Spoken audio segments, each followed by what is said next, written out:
championship that same season. What a time to be a Spartan fan right now.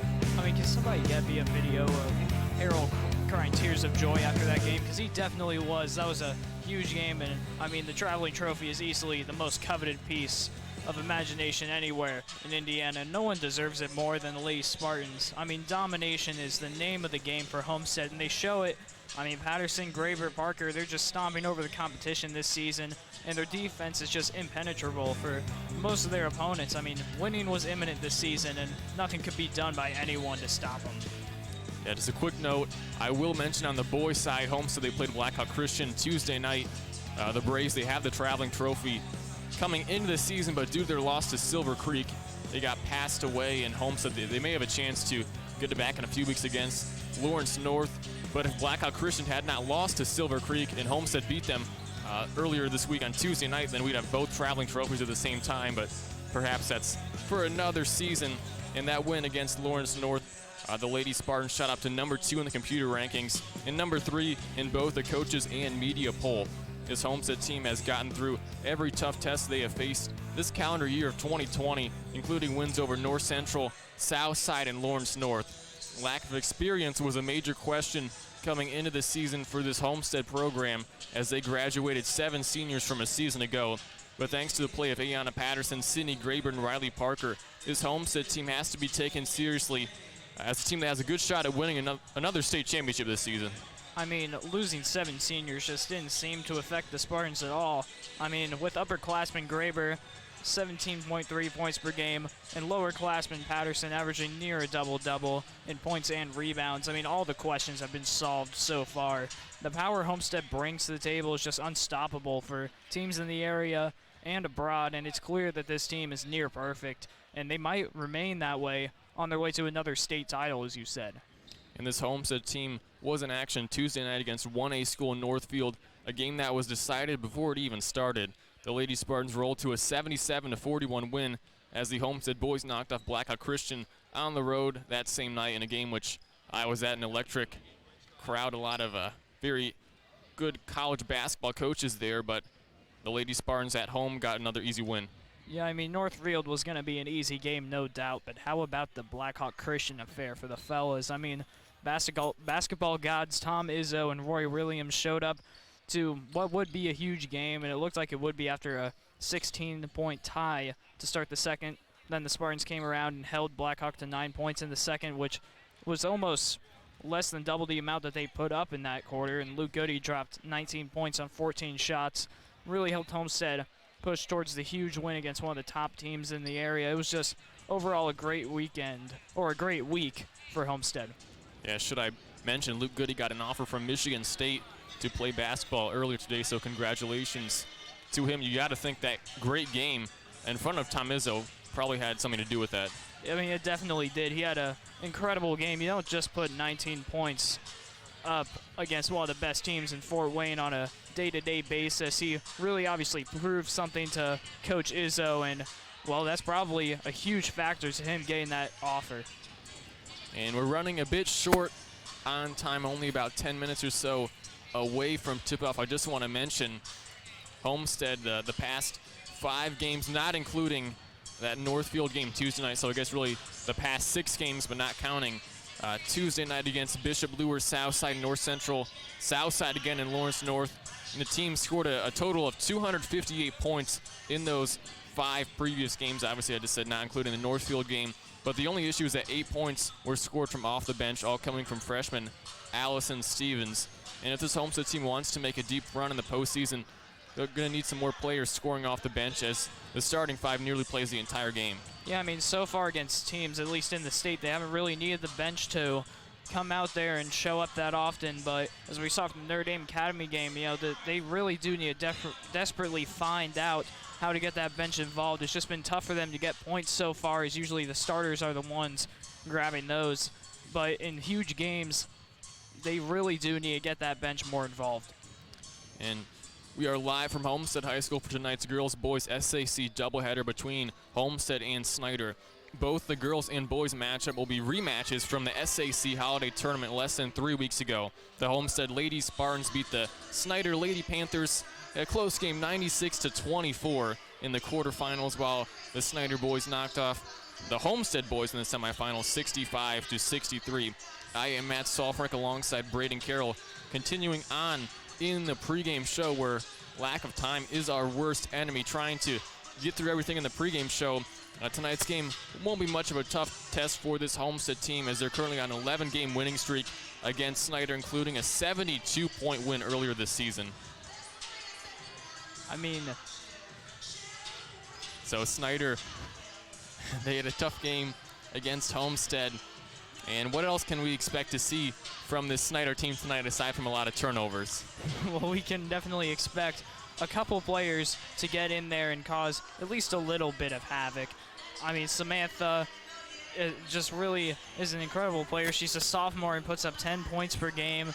And then Weeks Bryant, also a pretty strong player. She knows how to get some rebounds for this Snider team that seems to be lacking on most parts of the court. She puts up 7.4 rebounds, 5 points per game. If Snider wants to make this a little closer than people like John Harrell have it, they're going to have those two players doing something. And this Homestead team has 5 games remaining on their schedule in the regular season, not including tonight. That includes Pickerington Central of Ohio, Warsaw, and Northside next week. But on the 26th, the sectional draw for the girls will be announced, as we're hoping that Homestead and Southside don't have to play each other in the first round of sectionals like they did in 2018, where the two best teams in the same sectional had to play in the first year, similar to last year's boys basketball at Homestead Huntington North played in the first round what really should have been a sectional championship.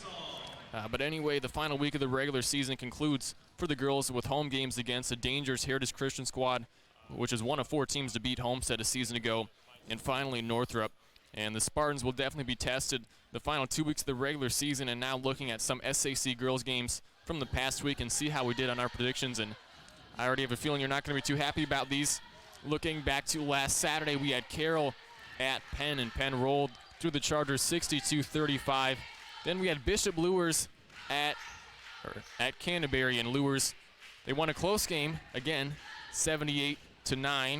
Then we had Southside at Carmel, and it was probably the best game that day. I guess the two best teams playing in the SAC.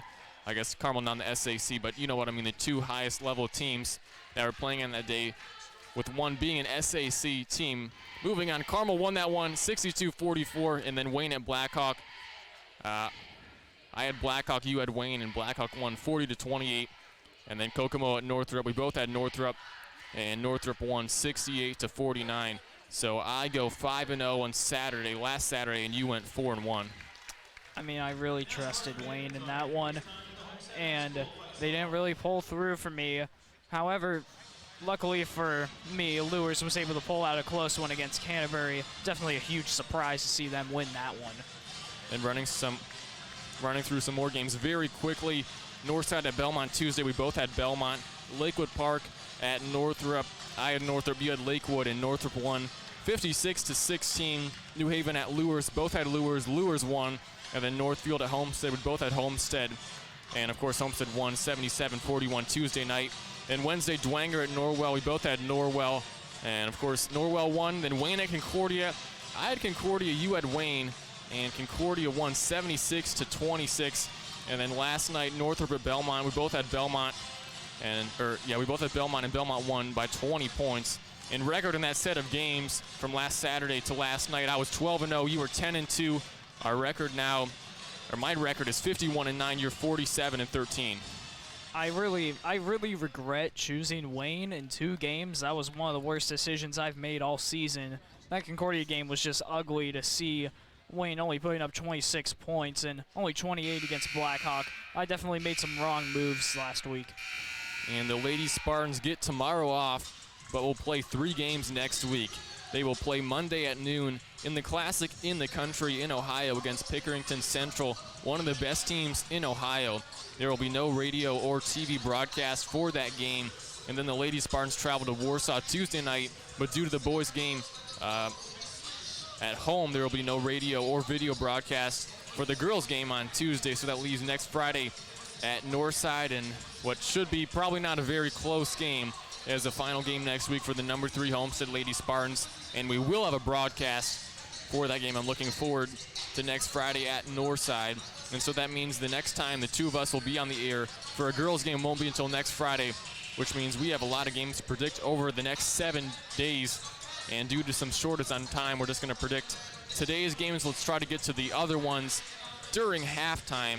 And today we have Lures at Carroll in what's probably going to be the closest girls matchup tonight in the SAC. Yeah, I mean, it will definitely be close. We both saw these teams get manhandled by Homestead in very similar ways, but I really think that Ryan Bold, one of the star players in this game for Lures, will be able to really help really be able to help Bishop Lures pull out a victory against Carroll. Yeah, so you have Lures. I also have Bishop Lures. And Carroll, they started out this season hot. I believe they lost by 17 points to Hamilton Southeastern. Considering they lost by 40 the season before, it was a good performance for them. So we both have Lures over Carroll. And Northside at Northrop, we both have Northrop in this one. Yeah, I mean, I don't know. I'm a little afraid of that one. Northside's menacing 13 points against Belmont, kind of shaking me up for this decision, but I did go with Northrop. And then Southside at Concordia, I have Southside, and you also have Southside. Yeah, Concordia just hasn't really proven themselves that much this season. Ever since that Homestead game, it just seems like Southside, obviously the better team between these two, so I'll give the Archers a double-digit win. Then the final game tonight, Wayne at Bishop Dwenger. Well, I learned from my mistakes last week. I'd like to make an announcement that I'm done choosing Wayne this season, no matter what game it is. I don't care if they play Canterbury. Give me Dwenger in this one. I'm also taking Bishop Dwenger. And a quick note, no Grace Sullivan tonight for the Spartans, or at least she's not going to start. Megan Yoder starts in place of her. And like I said, we'll try to get to the rest of these games at halftime for this upcoming week, and that's going to take us to another break. But you'll get the chance to hear my interview with Homestead Lady Spartan head coach Rod Parker and get his thoughts on Saturday's big win against Lawrence North. So stay tuned. You're listening to the home of Homestead Spartan basketball, the Point 91 FM. Casa Italian Restaurants, family owned and operated since 1977, with 4 Fort Wayne locations: West Jefferson Boulevard, DuPont Road, Parnell Avenue, and Stellhorn Road. Featuring the Casa Bro salad, wood-burning brick oven pizzas, and over 30 pasta selections. Dine in or carry out available, or let Casa cater your next special occasion. Find more information at CasaRestaurants.com or by following Casa on Facebook and Twitter. Casa Italian Restaurants, a proud sponsor of WCYT Sports Broadcasts. Welcome back to the pregame show. I'm now joined by Homestead Spartan girls basketball coach Rod Parker. And first off, it's nice to be talking to you again as you return to coaching after over a 1-month hiatus. I'm sure you have a lot of emotion getting back out there with your team, but can you talk about how much you missed being on the sidelines and how happy you are to be back tonight? Well, I'm very happy to be back. There's no doubt about it. It's tough being away for 6-7 weeks in the middle of a basketball season. With people who, mean a lot to you and the relationships you build with them and everything you do with the team. So, it was tough to watch things at home, for a while, and it was tough to, I guess watch at the end of the bench in sweatpants here the last couple of weeks. So, I'm glad to be back at it and glad to be doing what I enjoy. And can you say a few words about Coach Kara Ankenbrook and how you think she handled the coaching duties in your absence? Kara's just been absolutely fantastic. And that's something that I've said over the years. I'm very fortunate to have her on my staff and everything she does. But to step in such short notice, and she was willing to do everything. I mean, she's taken over the scouting reports, the game films, the practice plans, and really a tough job of, kind of holding everything together, the team together, and keep us moving forward and keep us getting better so that we can hopefully, continue to reach our goals. But very happy and very proud for what Kara was able to do with that program. And Coach, it's been a crazy start to the year. And before I talk about Tuesday's game against Northfield, I want to talk about the 3 previous games. North Central, Southside, and at the time #1 Lawrence North is by far the toughest stretch of the regular season. And yet the team was able to go 3-0 against some of the toughest competition on the schedule. Is it time to consider this Homestead team as a true state title contender? Well, yeah, I definitely think that we can be in that conversation. There's no doubt about it. There are still some things that we have to continue to improve on and so on. But we've proven that we can play in big games. Defensively, I think we've shown up very well in big basketball games, and we've shot it well enough, to win in those games. So those are all positives, and if we can continue to move forward and keep getting better and sharper on both ends of the court, then, we got a chance, I think, on any night to beat anybody in the state. And still looking at those 3 games, we learned a lot about this Homestead team. The trio of Sydney Graber, Riley Parker, and Ayanna Patterson stepped up big time for the Lady Spartans as they played some of their best ball all season. When those 3 are playing consistently, this team is nearly impossible to beat. Well, those three do a great job for us, in the leadership component, and then offensively they obviously do a lot. But they did play very well in those basketball games when we really needed them to step up and make big shots and have good offensive possessions. But I'll add to that because I think Grace Sullivan and Amber Austin have played very well and done their roles fantastic. And that's something that doesn't show up in the box scores, evidently in the mornings. But it really helps us become the good basketball team we are. And I want to talk about this Spartan defense for a moment. Going into last Saturday's matchup, the team was coming off a tough game against Southside the previous night and faced the #1 Lawrence North, a team that averaged over 60 points per game at the time. But the Lady Spartans shut down the top-ranked Wildcats and held them to 30 points on the game, by far their lowest on the season. The offense gets a lot of attention, but the Spartan defense is truly among the best in the state. Yeah, and you know what? We're a very unique team right now defensively with the ability for Grace and Riley to put ball pressure up top and defend very talented guards. Ayan has proven that she's grown this year to be a very versatile defender, and Sydney and Amber are just doing a great job down the post. But I think one of the big keys right now is we're rebounding the basketball well. We're not giving teams second chance points, and especially against Lawrence North, we forced them into taking tough shots, forcing them to settle for a lot of threes, and we rebounded the basketball very well, and they were one and done. And after a tough stretch in the schedule, the Lady Spartans had a bit of a more relaxed and less intense game Tuesday night. The team took on 1A school in Northfield and got the easy win 77-41. How would you evaluate the Lady Spartans' performance in that game? I thought we played very well on the offensive end. I really do. When you get into games that are lopsided like that, you can continue to get better with good ball movement and running the offenses and stuff that we need to do to beat good teams. And I thought we really did that on the offensive end. I thought we shared it. The scoring was balanced. Defensively, I thought we had a few lapses here or there as we got the lead. But in general, I thought it was a very productive game for us, and I thought we got better. And this matchup tonight will be nowhere near the same intensity level compared to last weekend's games. But what can we expect to see out of the Snider team tonight? Well, they're going to come in here. I expect them to be scrappy and so on. The big thing for us is to come out with the same kind of intensity that we played with last weekend. To come out and understand for us it's a big game. It's a conference game. We're in the driver's seat. If we can jump on them early, then it might be hard for Snider to stay in this basketball game. But it's going to be very important for us to do what we do well and come out and stay very focused. Welcome back live to Homestead High School, getting set for tip-off between Homestead and Snider. Sorry I had to cut off that interview thanks to bad time management by me. Homestead and Snider set for tip-off in the girls' matchup, controlled by Megan Yoder, who's getting the start instead of Grace Sullivan tonight. It appears Grace Sullivan won't be playing for the Lady Spartans. Homestead with the ball. Graber on the left side. Spins around. Left side out to Patterson on the left side now. Yoder finds Amber Austin at the free throw line. Cross-court pass to Graber. Left wing. 0-0, 7:39 to go in the first. Homestead and Snider. Yoder finds Austin down low. Out to Parker. A three. That's no good. Rebound goes to Snider. Boone has it for the Panthers. 0-0, 7:27 to go in the first quarter. I'm Matt Saalfrank alongside Braden Carroll in a rematch from earlier this season when Homestead won 96-24. Expecting a similar result tonight. Snider with the ball. Nakai Boone throws it over to Jaden Eastham on the right side, guarded by Graber. 7:07 to go in the first, still no score. Eastham lost it, recovers it. Now back out to Peyton Gorman, who's the younger sister of Wayne girls head coach Laisha Gorman. Now Jada Kepney with it on the left side, and turnover. Homestead has it. Parker on the other end for the Spartans, puts up a shot. It's no good. Patterson, the offensive rebound. That shot is also no good, knocked out of bounds. And staying with Homestead, 0-0, 6:41 to go in the first quarter. Once again, really quickly, your starters for the Spartans: Megan Yoder, Riley Parker, Sydney Graber, Ayanna Patterson, and Amber Austin. No Grace Sullivan tonight for the Spartans. Yoder set to inbound for Homestead, lobs it into Patterson. Gives it over to Graber now on the right side, puts up a shot. It's good. Whoa. Graber scores the basket for Homestead.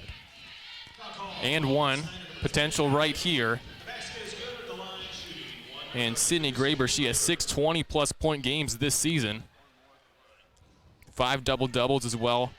14 points away from hitting 300 points on the season. Free throw is no good by Graber. Goes out of bounds, and going to Snider.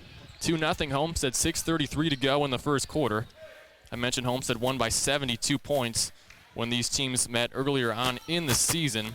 Expecting somewhat of a similar result tonight. Snider with the ball, looking to score their first basket of the game. They're 4-12 on the season, 2-4 in the SAC. as Kepney has it, guarded by Parker. Tough defense by the Spartans. Gorman now on the right side beyond the arc. Backs down Yoder, puts up a one-handed shot. Air ball goes to Homestead. Graber outlet pass to Parker on the right side. Gives it to Amber Austin, back out to Sydney Graber. Drives left baseline, puts up a shot. It's no good. Rebound on the ground, out of bounds, and going to Snider once again. 2-0 Homestead, 6:02 to go in the first quarter. This is already a bit of a closer game than I expect, and just like that, a timeout called by head coach Greg Addison for the Snider Panthers. They're 12-24 in his second year at this school. You mentioned Snider 4-12 overall. What are some keys tonight for both teams? Well, obviously the key for Snider is to just try and get their offense going early, like at least they have tried to do so far. They have 0 points right now, but their offense does look to be at least trying to go for efficiency and, of course, to stop the powerful Homestead offense. Meanwhile, Homestead just needs to not screw up. Once again, Homestead has the traveling trophy. They beat Lawrence North, #1 at the time in the state, last Saturday. Then beat Northfield Tuesday night. While I was at the Blackhawk Christian Homestead boys basketball game, that was a bit closer than the girls Northfield game when they won 77-41.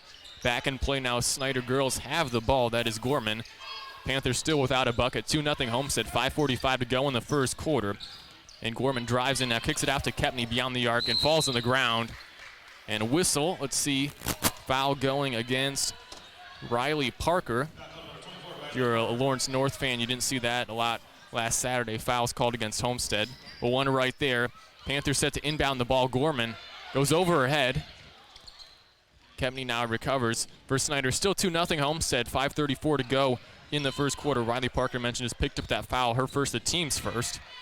All knocked away by Amber Austin, recovered by Snider. Gorman has it on the right side, out to Eastham. Picks up her dribble. Panthers still without a bucket, a bit more low scoring than I expected right now. Homestead only one basket through about 3 minutes. Boone throws it over to Kepney. Drives top of the key now. Snider 4-12 on the season. Lost 11 in a row to Homestead. Eastham now on the right side, drives inside the paint, kicks it back out for Boone. Eastham thought about the shot, puts it up, and it's no good. Rebound goes to Homestead. Graber, and looks like a double dribble on Graber, so going right back to Snider. Spartans looking a bit sloppy right now. 2-0 Homestead, 4:53 to go in the first quarter.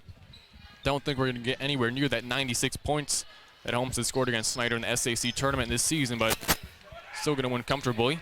Gorman gets the inbound stolen away. Ball's actually on the ground right now, and a jump ball is called.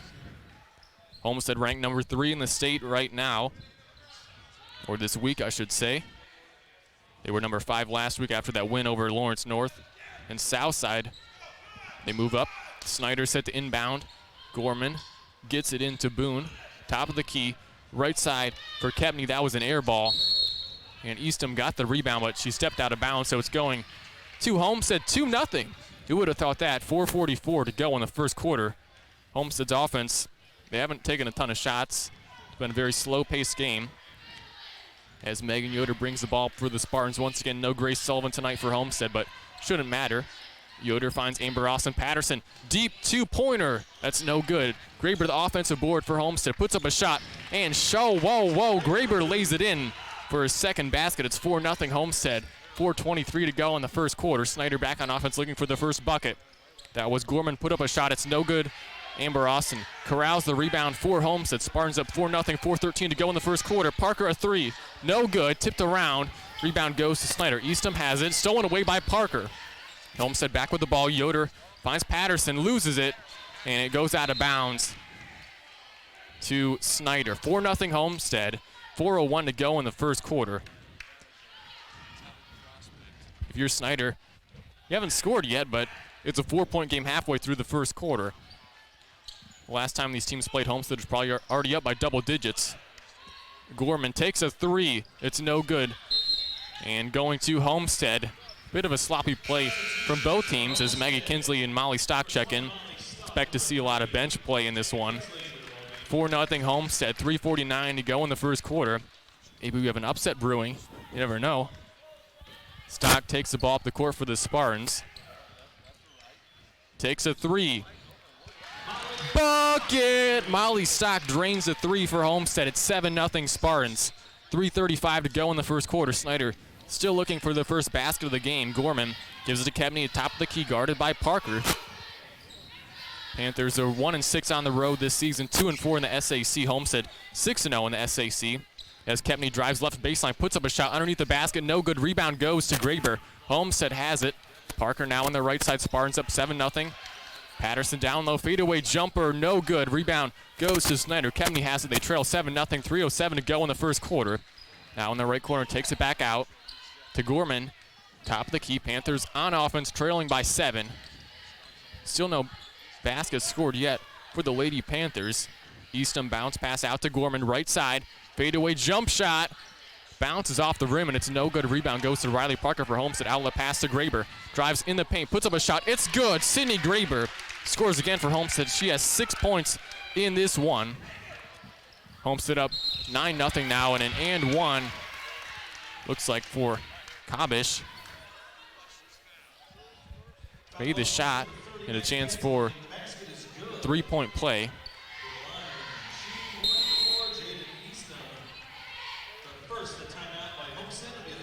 Actually, that was Jaden Eastham, my mistake, who scored that basket for Snider. It's now 9-2. Panthers finally on the board. 2:36 to go in the first quarter. That foul was in Maggie Kinsley for Homestead. And a bit of a sloppy start for the Spartans, but they're playing well the past few minutes, up by 7 points right now. Yeah, but you got to take a timeout if you're Coach Parker. You don't want your team only up 9-2, especially in this kind of game with this much on the line. I mean, you got to get your team going, especially when it's this close early in the game. We know Homestead has been in some close games in the first quarter. Usually they're able to rebound, but I think this is a game that you want to have the huge lead for almost the entirety of the game. Yeah, these two teams met on December 27th in the SAC tourney quarterfinals. Homestead won 96-24. John Harrell's prediction, Homestead 73-18. The series record since 2001, Homestead up 18-7. Free throw no good by Eastham, but she does have 2. It's 9-2 Homestead, 2.5 minutes to go in the first quarter. Stock with the ball for the Spartans, calls out for a screen, hands it over to Kingsley now, passes over to Parker. It back out to Parker, left corner, 3. That's no good, and the rebound goes to Stock. Up in Stock. 3 ball! Molly Stock with her second 3 of the game. She has 6. The freshman extends Homestead's lead to 12-2. 2:03 to go in the first quarter. And a travel called against Snider. This Homestead defense playing well. And Megan Yoder got the start, but Molly Stock playing well at point guard. Since she has checked in, she has 6 points on 2 triples. Sydney Graber is 6. 12-2 Homestead. 2 minutes to go in the first quarter. Graber hit 1,000 points against Lawrence North last Saturday. Another 3 by Stock. And boom goes the dynamite. Another 3 ball by Stock. The freshman has 9 points for Homestead. It's 15-2 Spartans. 1:44 to go in the first quarter. And it looks like a whistle. And it's going the other way. It looks like another turnover on Snider. So Homestead, they're playing well as of recently. How about Molly Stock? 9 points and 3 3-pointers.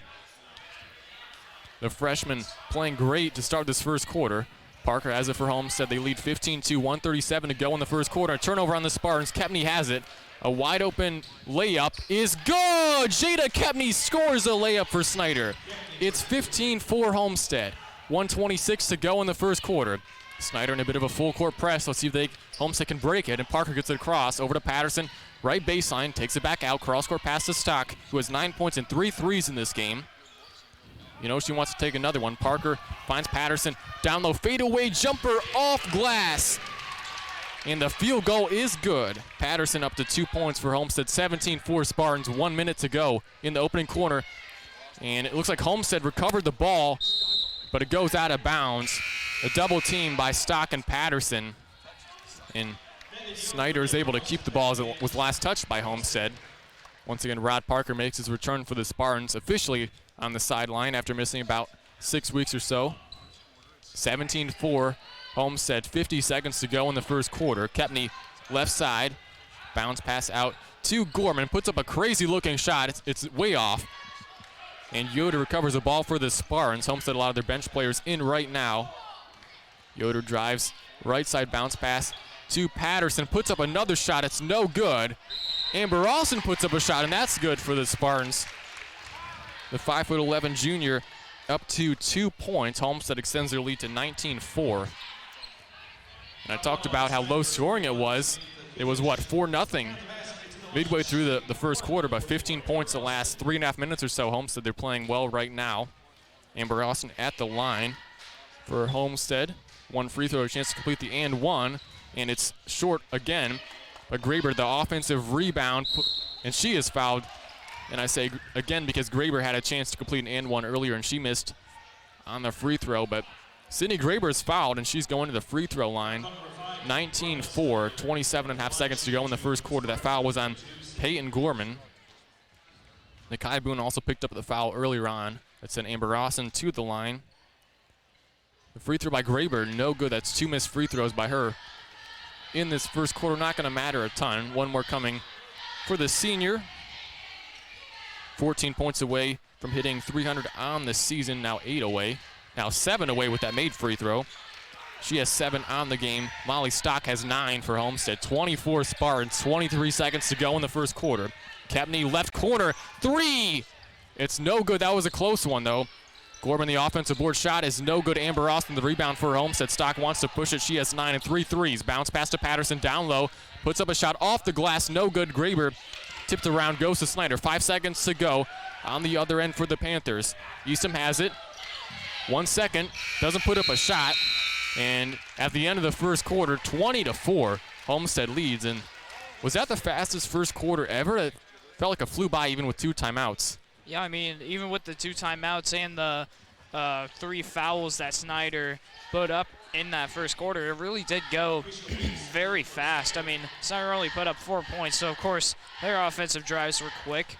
And so were Homestead's. They put up they usually have a lot of tempo, but it seems to be just even faster today. Molly Stock, 9 points, 3 for 3 from the arc. Just a great game so far for Homestead. And, I mean, I hope it'll continue this way. Yeah, you think it would. Snider, they played Homestead well the first 4 minutes, holding the Lady Spartans to just 4, but the last 4 minutes of that first quarter, Homestead scores 16 points. And this is the Snider team that has not won a road game since November 23rd, 2019.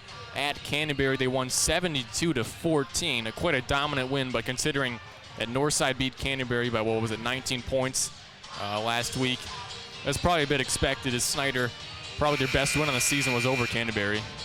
Yeah, I mean, but beating Canterbury is like being an egg. It's not much of a game. I mean, a win is a win, but Snider's just not the most impressive team this season. A rebuilding year. Greg Addison only in his second year at Snider. Give him a few more years and see if this Panther team can turn it around. But Homestead top the SAC once again. Second quarter play begins. 24 Homestead, 7:53 to go in the second. Homestead on offense. Yoder right side finds Patterson in the paint, puts up a shot. It's just too easy for Patterson. Scores once again, as she now has 4 for Homestead. 22-4 Spartans, 7:40 to go in the second quarter. Snider on offense.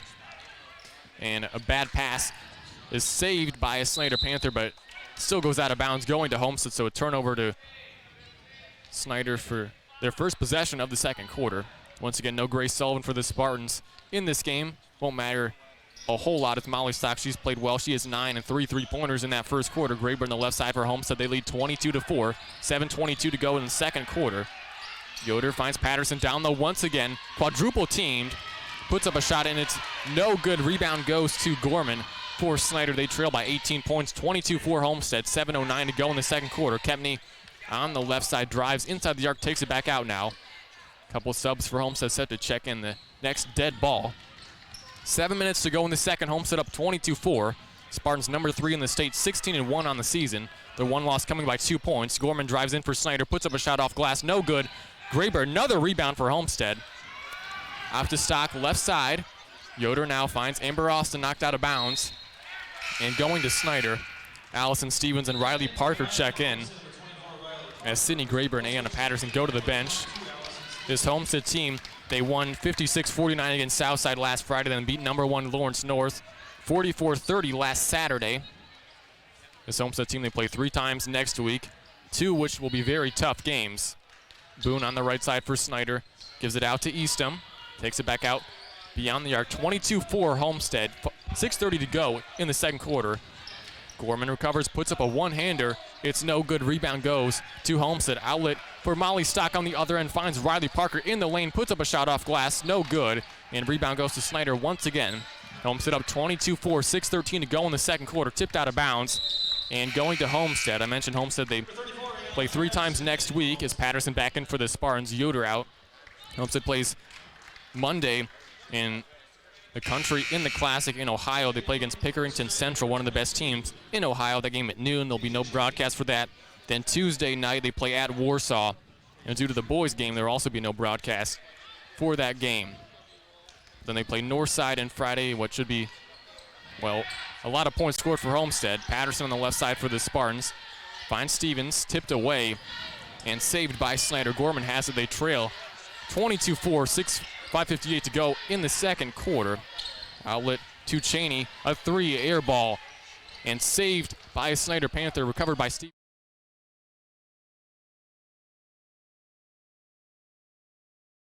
Two-pointer for Snider. It's now 22-6, 5:40 to go in the second quarter. Parker a 3 for the Spartans, no good. And Patterson, the offensive rebound for Homestead, puts up a shot in the paint. It's no good. Patterson, another offensive rebound. Stock thought about the 3, bounce pass to Patterson in the paint, knocks a player over, shot is no good. And Homestead, another offensive rebound. Stevens takes a 3. 3-pointer good by Homestead. 25-6 as Allison Stevens knocks down the 3 for the Spartans. 5:10 to go in the second quarter. Homestead up by 9. Snider on offense again. They've only scored 6 points so far. As Weeks Bryant in for the first time. Another shot by Gorman. That's an air ball. Rebound goes to Stevens. For Homestead, they lead 25-6. Outlet to Patterson, who gives it back out to Stock. Left corner 3. That's no good. Offensive rebound goes to Homestead once again. Stevens, a deep 2-pointer. That's no good. And Snider, finally the defensive rebound. Gorman has a 25-6 Homestead. 4:41 to go in the second quarter. Pulled 3 by Kepney. It's tipped. And Weeks Bryant recovers down low and scores. Arquisha Weeks Bryant scores for Snider. 25-8. 4.5 minutes to go in the second quarter. Homestead on top. Spartans are with the ball. Stock over to Parker on the right side. Back to Stock. And stolen away by Snider. Kepney, that's Kabish on the other end. Spin move, puts up a shot. It's blocked, no good. And going back on the other end, Patterson in the paint scores easily once again for Homestead. She has 6. 27-8 Homestead. 4 minutes to go in the second quarter. It's been all Spartans aside from the first 4 minutes or so. Homestead started out slow, but since then have scored a ton of points. This feels like one of the fastest games ever. Homestead just scoring a ton of points. Snider back on offense. Kepney has it on the left side. This Snider team only averages under 36 points per game. Homestead just under 60. Kepney on the right side. Guarded by Stevens. Takes it back out beyond the arc. And whistle, travel on Snider. Kinsley and Graber back in for Homestead. 27-8, Homestead leads. 3:32 to go in the second quarter. So Patterson goes to the bench with 6, and Stevens goes to the bench with 3. And a whistle. 30-second timeout called by Snider. 3:31 to go in the second quarter. The Lady Spartans, number 3 ranked team in the state, 16-1 on the season. 6-0 in SAC, leading 27-8 over Snider. Well, Snider, they were able to put up some points in this, at least in the start of that second quarter. Yeah, Gorman and Eastman putting up 2 each. However, Homestead, they're just incredibly tough to stop. They have 7 points in what is a relatively slow start to the quarter so far. Allison Stevens, we talked a lot about how the bench needs to get more involved for the rest of the way. And Stevens, she hit a 3-pointer. She has 3 points, and Molly Stock has 9. So far, I mean, all the questions we had are being answered. This Homestead team ranked number 3 in the state. You could say, well, I would personally say they're the second best in the state behind number 1 Northwestern. who just beat a top 15 in the state by 45 last night. Homestead back on offense, leading 27-8. Parker finds Austin underneath the basket, puts up a shot. It's no good. And the rebound fought for, jump ball called. Homestead up 27-8, 3:14 to go in the second quarter. And Homestead head coach Rod Parker's return after about 6 or 7 weeks off due to a medical leave of absence. And it looks like Snider with possession.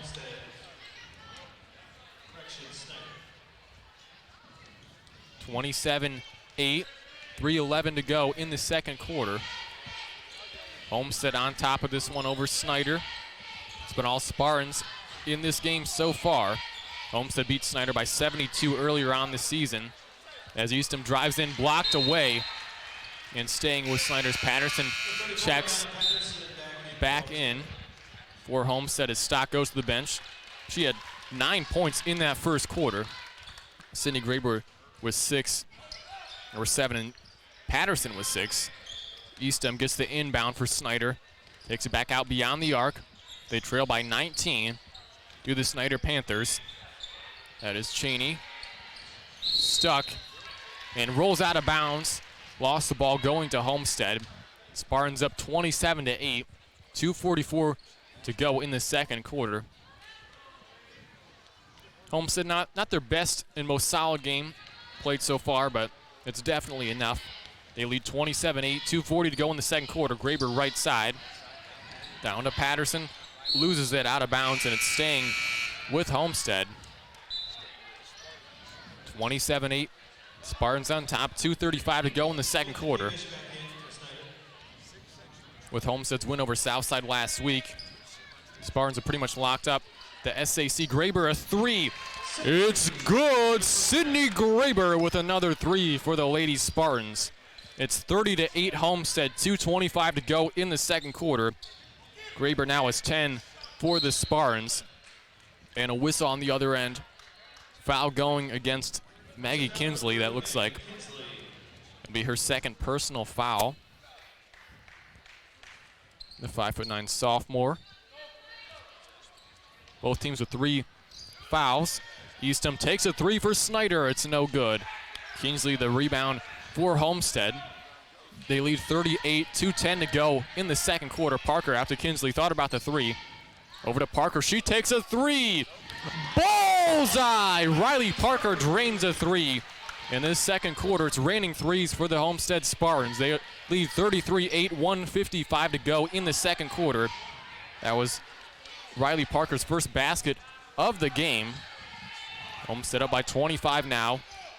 1:45 to go in the second quarter. Snider on offense, still only 8 points scored. Kepney gives it over to Cabish.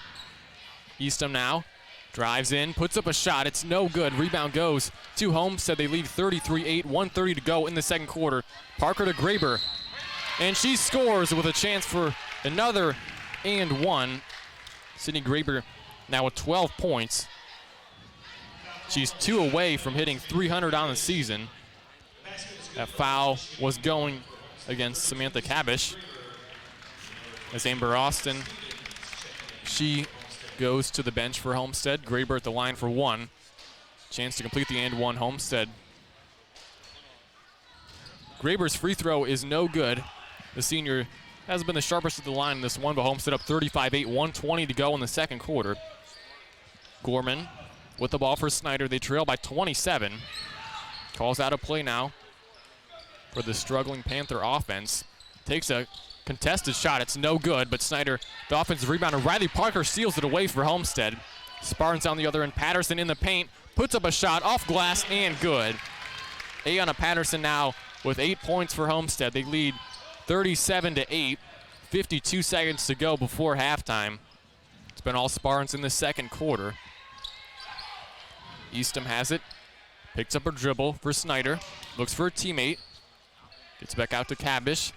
Now Gorman, guarded by a much taller Patterson on the left side. Down to 35 seconds to go in the second quarter. She dribbles slowly. Now throws it over to teammate Cheney on the right side, guarded by Graber. Picks up her dribble. Cheney still with it. Finds Kepney down low, and Stevens rips it away for Homestead. 19 seconds to go. Patterson, other end for the Spartans. Euro step move and scores the basket. Ayanna Patterson dominating down low for the Spartans. She has 10 in the first half. What a game from her. As Kepney drives in on the other end. Shot is no good, down to 4 seconds. Kingsley saves it to Snider. Kepney puts up a shot. It's no good, and at the buzzer, Homestead up 39-8 at halftime over Snider. This score was definitely expected. Yeah, I mean, maybe even less was expected. I mean, John Harrell, his game prediction for today was not that deep. It was 73-18 Homestead. Snider may be on the track to getting that, but I mean, they definitely are scoring very low. Homestead, even for what I thought they would be able to score, they're scoring a little low too after a slow start to the game in the first quarter. Overall, just a domination so far. Homestead up 39-8. Some quick leading scores. Molly Stock has 9 for Homestead. Stevens has 3. Parker has 3. Sydney Graber has 12. Ayanna Patterson has 10, and Amber Austin has 2. Once again, no Grace Sullivan for Homestead tonight. The team starting point guard and some scoring leaders for Snider. Kepney, Eastham, Gorman, and Weeks Bryant. They each have 2, and now it's halftime. Let's try to get into some more game predictions. I mentioned we ran out of time in the pregame.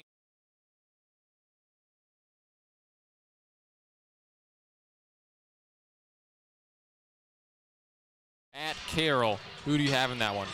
Well, Carmel, incredibly tough team. The toughest in the state. In a close one. I think that could be a very interesting game, but I'm also going to take Carmel. Then we have Bishop Dwenger and Marquette Catholic. One of the best teams in the state a season ago. By far the best team in Class 1A, but in a rebuilding year. Who do you have in that one?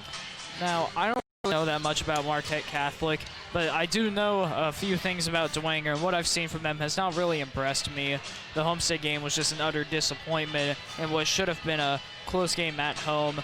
I'll take Marquette Catholic.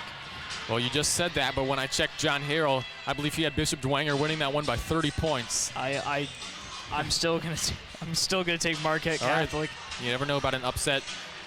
Then at Southside, I guess I didn't type my prediction in for this one, but who do you have in that game? That should be very good. I mean, it should be pretty good. Penn's a tough team, at least considering the games that they usually have against SAC schools. They beat Carroll last week on the 11th, 62-35. It definitely should be interesting. Southside, they're a pretty good team, arguably better than Carroll. It will be close, but I'm going to give Penn another SAC victory. I'm going to give Penn another win as well. And then Monday, Homestead against Pickerington Central.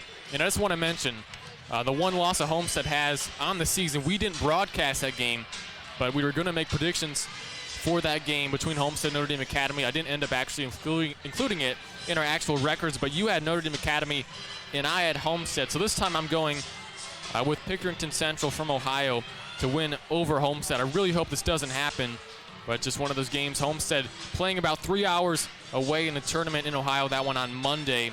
Who do you have in that one? I was a little harsh with that Notre Dame Academy game. I mean, I did think that Notre Dame Academy would win, but I shouldn't have listed them to be the victors. So in order to just give my apologies, I'm going to give Homestead the victory here, and I actually genuinely think that they will win. I hope that they'll win as well. And one good note, even if Homestead loses by 50 points, which I know they're not going to, it's a team from Ohio. So, like I said, if they lose, the traveling trophy still remains with Homestead, as the Indiana traveling trophy only stays to Indiana teams. So, Homestead, I have Pickerington Central. I mean, like I said, I really hope Homestead does win that one. But Pickerington Central, one of the best teams in Ohio. And then moving on to Tuesday, Snider at Belmont, the same team that trails 31 points to Homestead at halftime right now, plays Belmont, who's playing some of their best ball this season right now. I was just talking about how Penn is pretty good at beating some SAC teams, albeit not some of the best teams, but Carroll was a pretty nice victory for them. Belmont also kind of doing the same thing around the SAC. Meanwhile, Snider, I mean, if you've been watching this game, you're probably not too impressed with the Panthers, and I'm going to take Belmont in what should be a blowout victory. I'm also going to take Belmont. Then Homestead at Warsaw, and that's a game I'm a bit worried about. We're not going to be there. And let's see, I have it somewhere. Homestead's record, regular season record in games to .91 FM does not broadcast. Since the start of 2018-19, they're 4-4.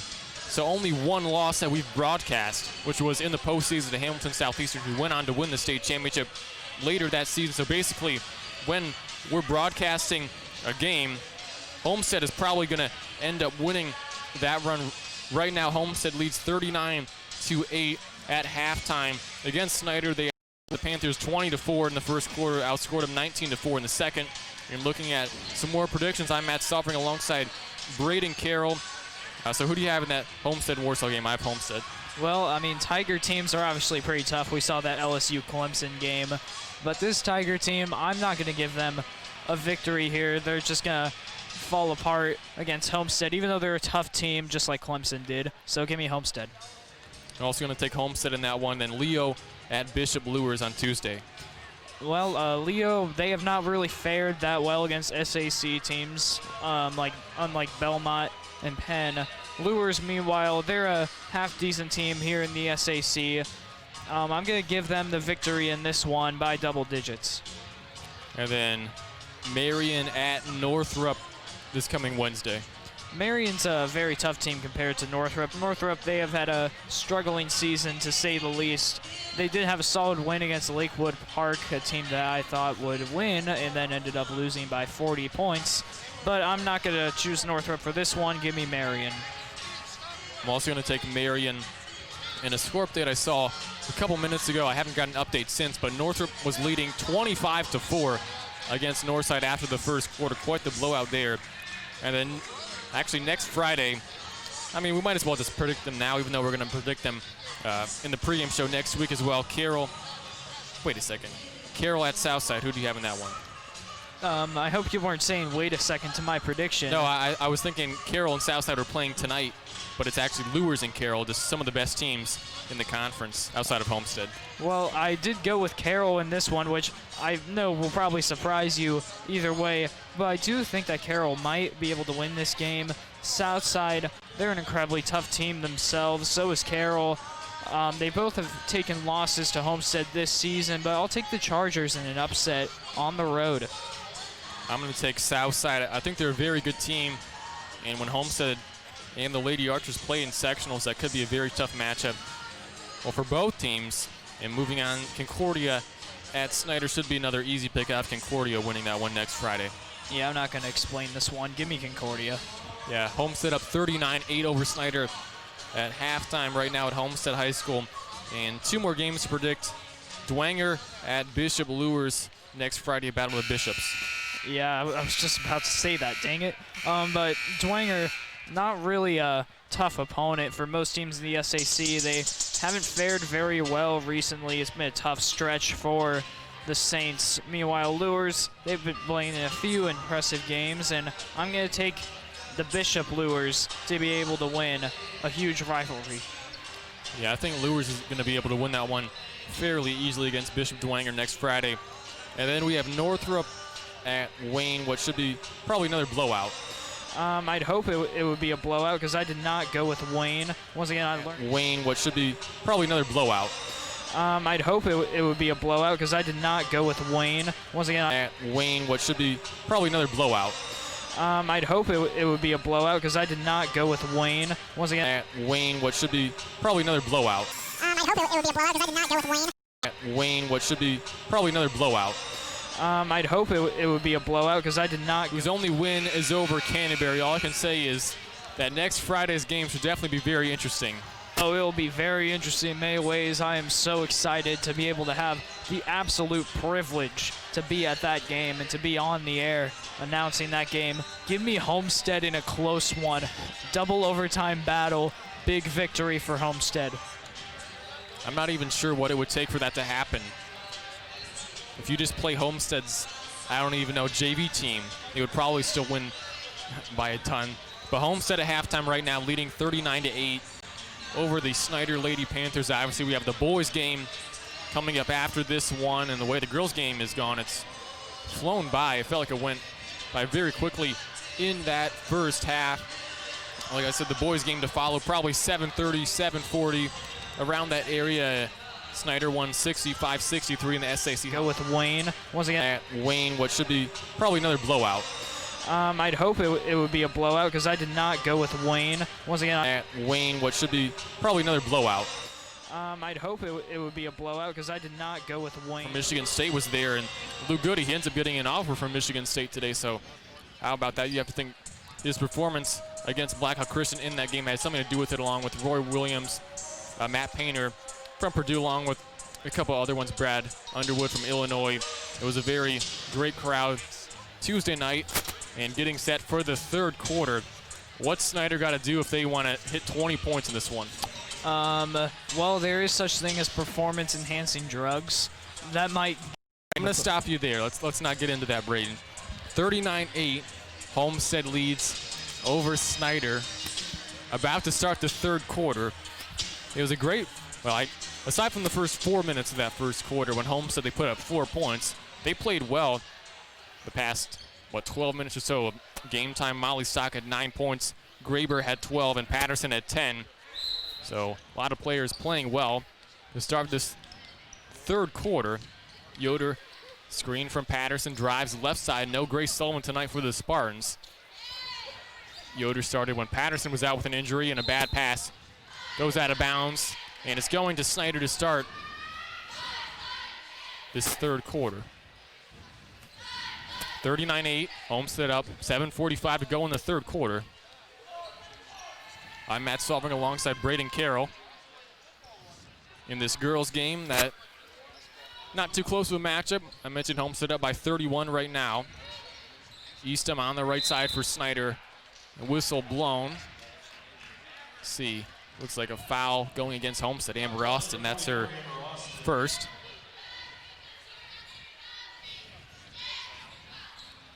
$7:29 to go in the third quarter. Homestead up 39-8. Like I said, the boys' game to follow, what should be a lot better, a lot closer than this one. But Homestead, they get a bit of a break after playing North Central, Southside, and Lawrence North. Two of the top 10 teams in the state, then Southside, the second best SAC team. 3 by Gorman. Got it. A 3 by the Snider Panthers. They hit double digits. Nice three-point shot. That was Peyton Gorman. She's up to 5. And it's knocked out of bounds on the other end for Homestead, 39-11. The Panthers coming back. I guess a timeout is called. A lot of timeouts in this game, 39-11. Homestead up, 7:05 to go in the third quarter. Yeah, I mean, I'd hope that Snider may be able to keep up the scoring and put up some more points. Homestead, a little slow start in this first minute. I'm sure they'll be able to get it going, though, pretty soon. Yeah, even if Homestead doesn't score another point, the rest of the game, I think they still probably win by about 10 or so. Just their defense is too good. I mentioned the last time these two teams played, Homestead won 96-24. Right now, Spartans up 39-11, 7:05 to go in the third quarter. We got a lot of talent in the building, not just basketball players, but also media for the boys' game. Parker on the left side for the Spartans. Ball back in play. Homestead on offense. They lead 39-11. Under 7 minutes to go in the third quarter. Parker wide open 3 on the left side. In and out. Graber, the offensive board for Homestead. Up and in. Sydney Graber with 14 now. Scores her 300th point on the season. Does the senior. 41-11. 30-point margin right now for Homestead. 6:38 to go in the third quarter. Snider on offense looking to bounce back, maybe hit another three-pointer, and it goes off the hands of Gorman, out of bounds. Turnover on the Snider Panthers, back to Homestead.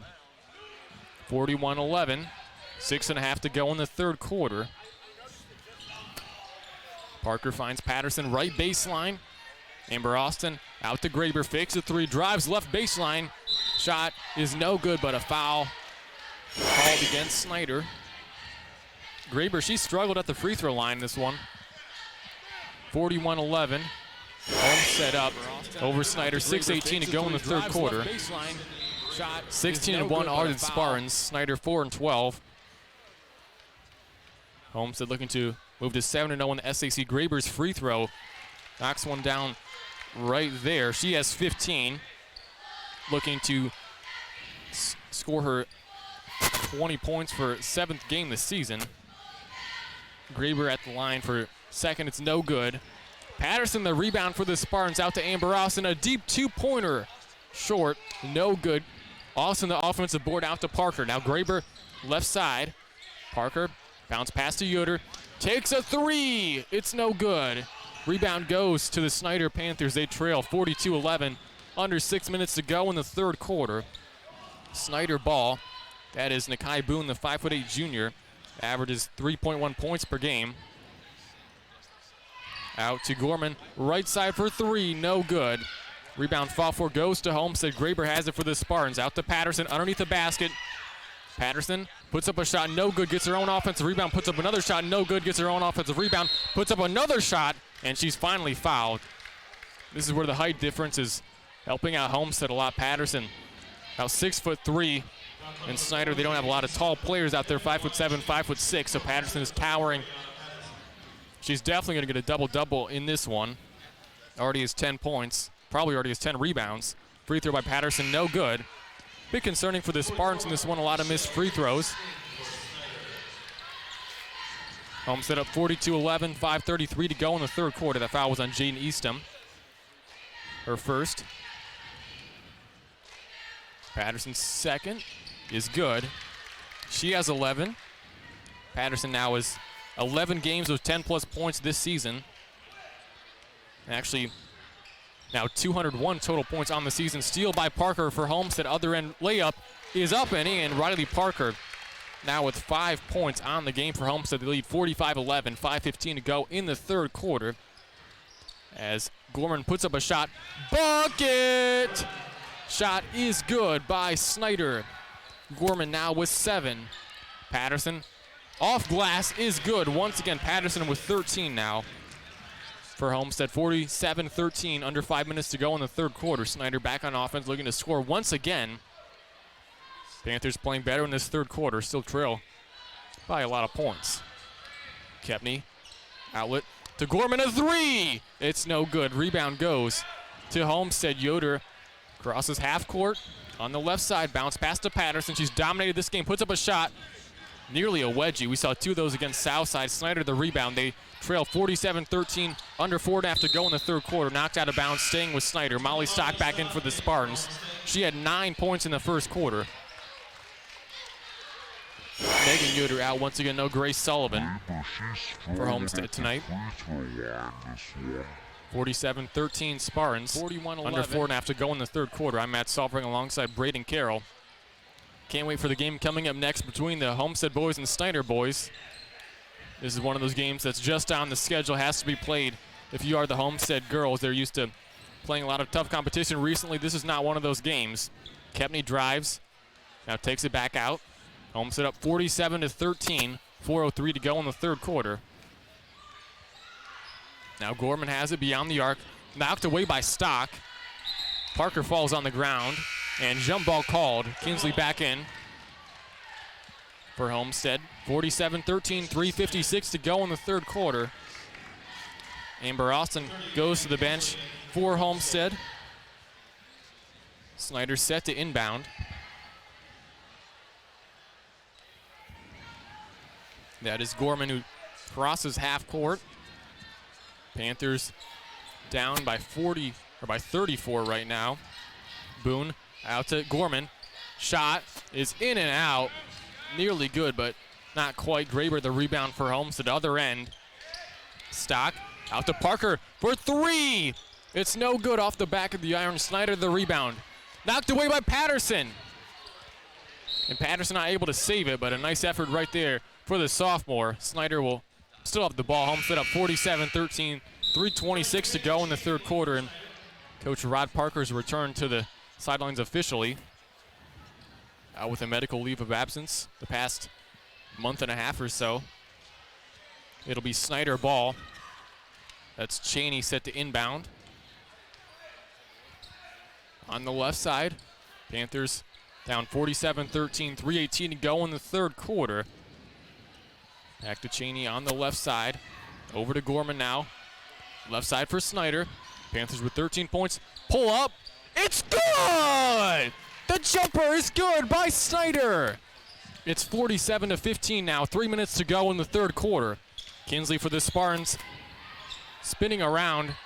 Triple team. Parker. Patterson deep two. That's no good. Rebound goes to Snider. Cheney gives it out to Boone. Cross-court pass over to Eastham, right side. Guarded by Kinsley. Takes it back out now. That was Gorman who knocked down that deep two the previous possession. She has 9, so she's playing well in this one for Snider. 47-15, 2.5 to go in the third quarter. And Graber ripped it away, but a jump ball is called, and it's going to Homestead. They lead 47-15, 2.5 minutes to go in the third quarter. Stock takes the ball off the court for the Spartans. She had 3 3-pointers, 9 points.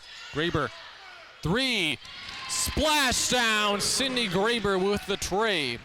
She has 18 points now. I mentioned Molly Stock 9 points in the first quarter on 3 threes. 50-15. 3 by Gorman. That's no good. Goes out of bounds. Homestead up 50-15. 2:05 to go in the third quarter. Allison Stevens back in. Amber Austin also back in. Patterson and Graber go to the bench. I would say Graber and Patterson, they're looking great in this game. Graber has 18. Patterson has 13. The majority of those points coming directly underneath the basket.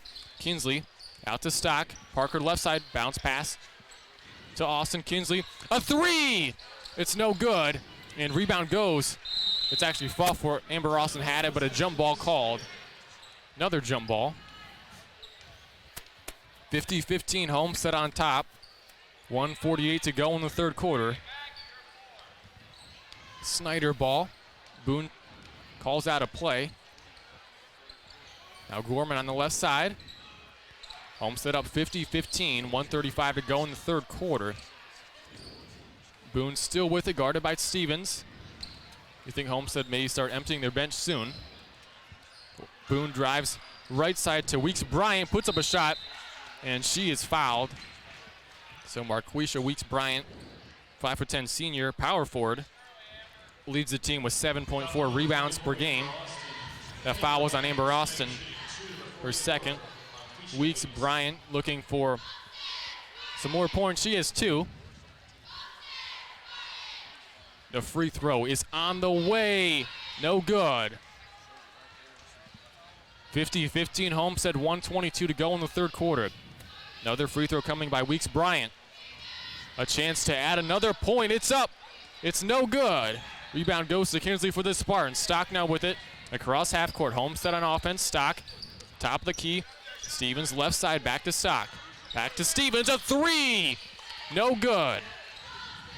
Ball nearly goes out of bounds. Saved by Amber Austin. Homestead still has it up 50-15. 1 minute to go in the third quarter.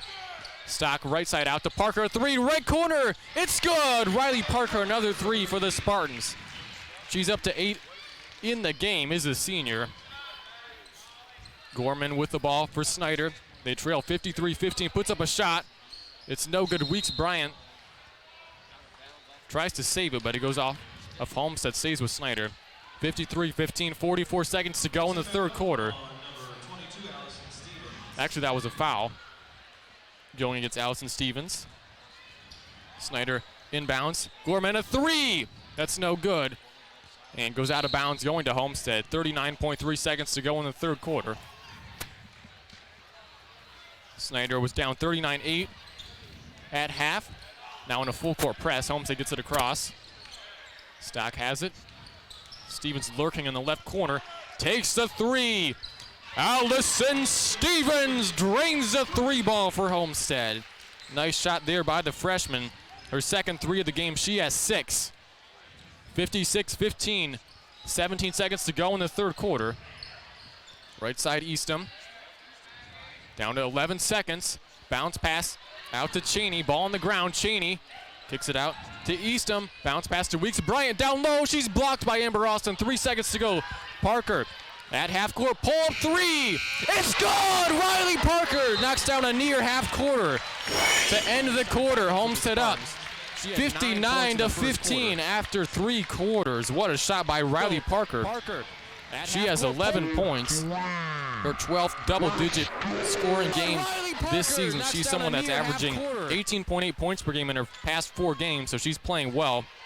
And she also passed the 500 career point mark with 19 points in a win over Northfield on Tuesday night. She had 510 coming into this game.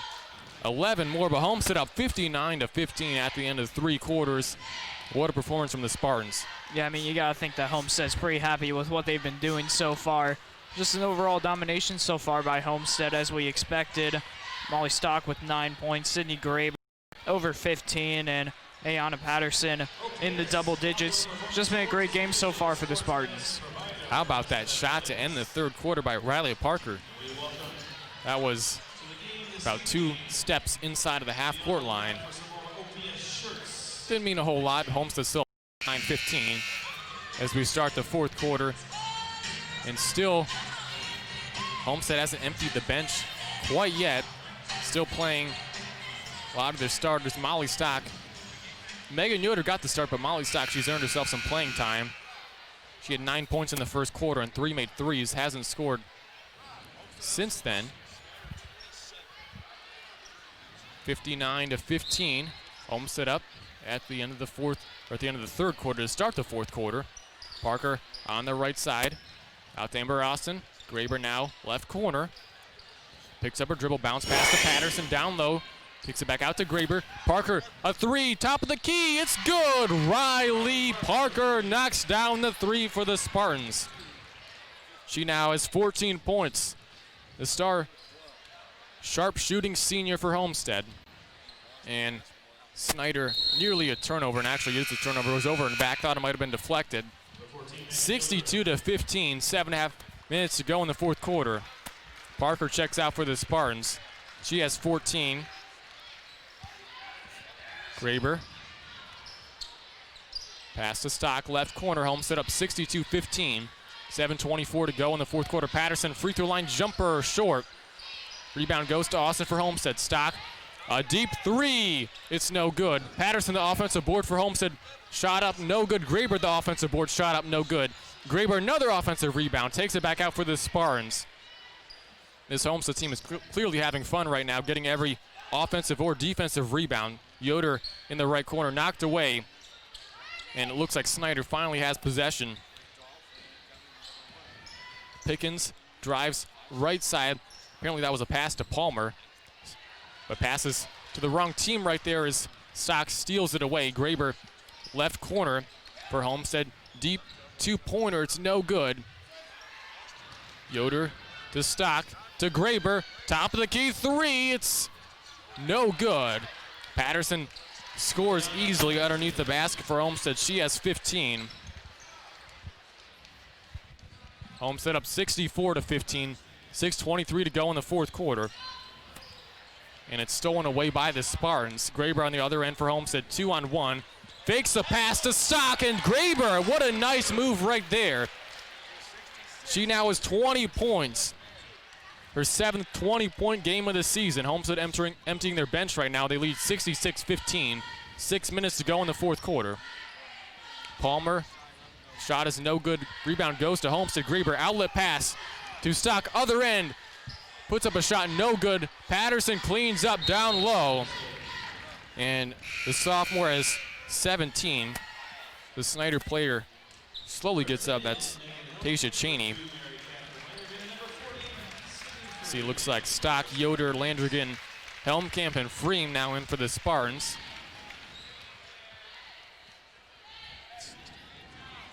Homestead up 68-15. 5:45 to go in the 4th quarter as we get closer to that much anticipated boys matchup between Homestead and Snider. Panthers on offense. See, I can't tell who that is. Not sure I have them listed on my roster. That was actually Palmer with it, puts up a shot. It's no good, ball on the ground. Freem has it for the Spartans. And a jump ball is called. And the possession stays with Snider. 68-15, 5:24 to go in the 4th quarter. Homestead on top. Going to improve to 17-1 on the season, 7-0 in the SAC. Inbound goes to Palmer. Ball's on the ground for Snider right now. whistle and a jump ball called again. Possession now going to Homestead. Let's see if Snider's able to hit the 20-point mark. Remember, John Harrell predicted this game 73-18. Right now it's 68-15. So John Harrell, a genius, just a few baskets away from predicting the correct score. Stock in the left corner for Homestead. Takes a three. It's no good. And the rebound goes to Freem for Homestead. Somehow able to get the offensive rebound. Looks for a teammate. She's trapped. Out to Landrigan, and the timeout called by head coach Rod Parker as Freem was trapped underneath the basket. 68-15, Spartans lead, 5 minutes to go in the fourth quarter. What a dominant performance from Homestead tonight. Yeah, I mean, there hasn't really been that much that Snider can do tonight. It's just been overall a tough affair for Snider, but they've definitely learned a lot from this Homestead team because, I mean, really anybody can learn a lot from Homestead. They just provide an incredible challenge for teams around the area. Snider, I really think that they're going to come back from this game and bring a little bit more to the table. I mean, you talk about last season, Homestead beat Snider by 50 points, and Snider, I believe they beat Belmont, who just beat Norwell, who was one of the best teams in Class 3A. So this Snider team can definitely play well towards the end of the season. They also beat Carroll, I believe, in the regular season before falling in sectionals. But this team, 4-12, going to fall to 4-13. Not a great record, but you never know, they could pick up a few nice wins. Final 2 or 3 weeks of the season. Yoder a three for Homestead. It's short and goes to Snider. Palmer.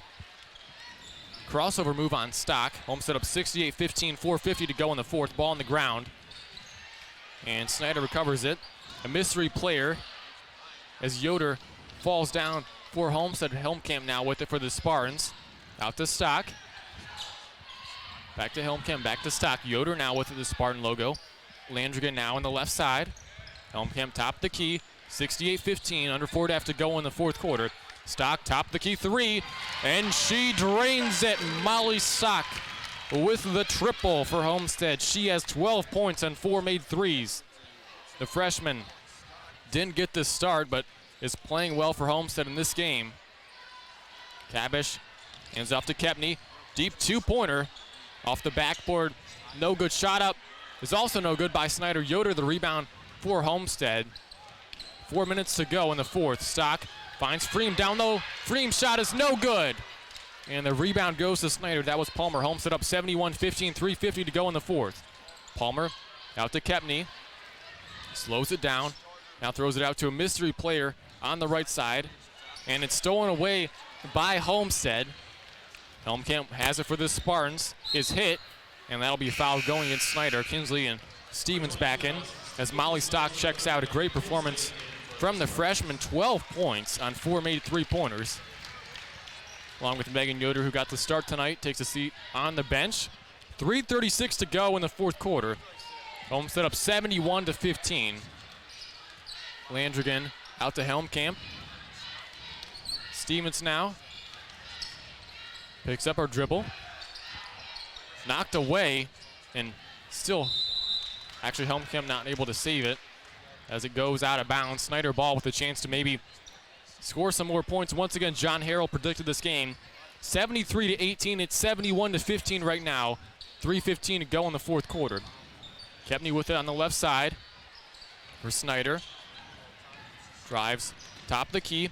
Bounce pass out to a mystery player. Don't have their name listed on the roster. Weeks Bryant, right side for Kepney. Takes a three. It's no good. Rebound on the ground. Stevens has it for the Spartans. Homestead up 71-15. 2:55 to go in the fourth quarter. Freem, three, left corner. It's good. Sydney Freem, the freshman, knocks down the three.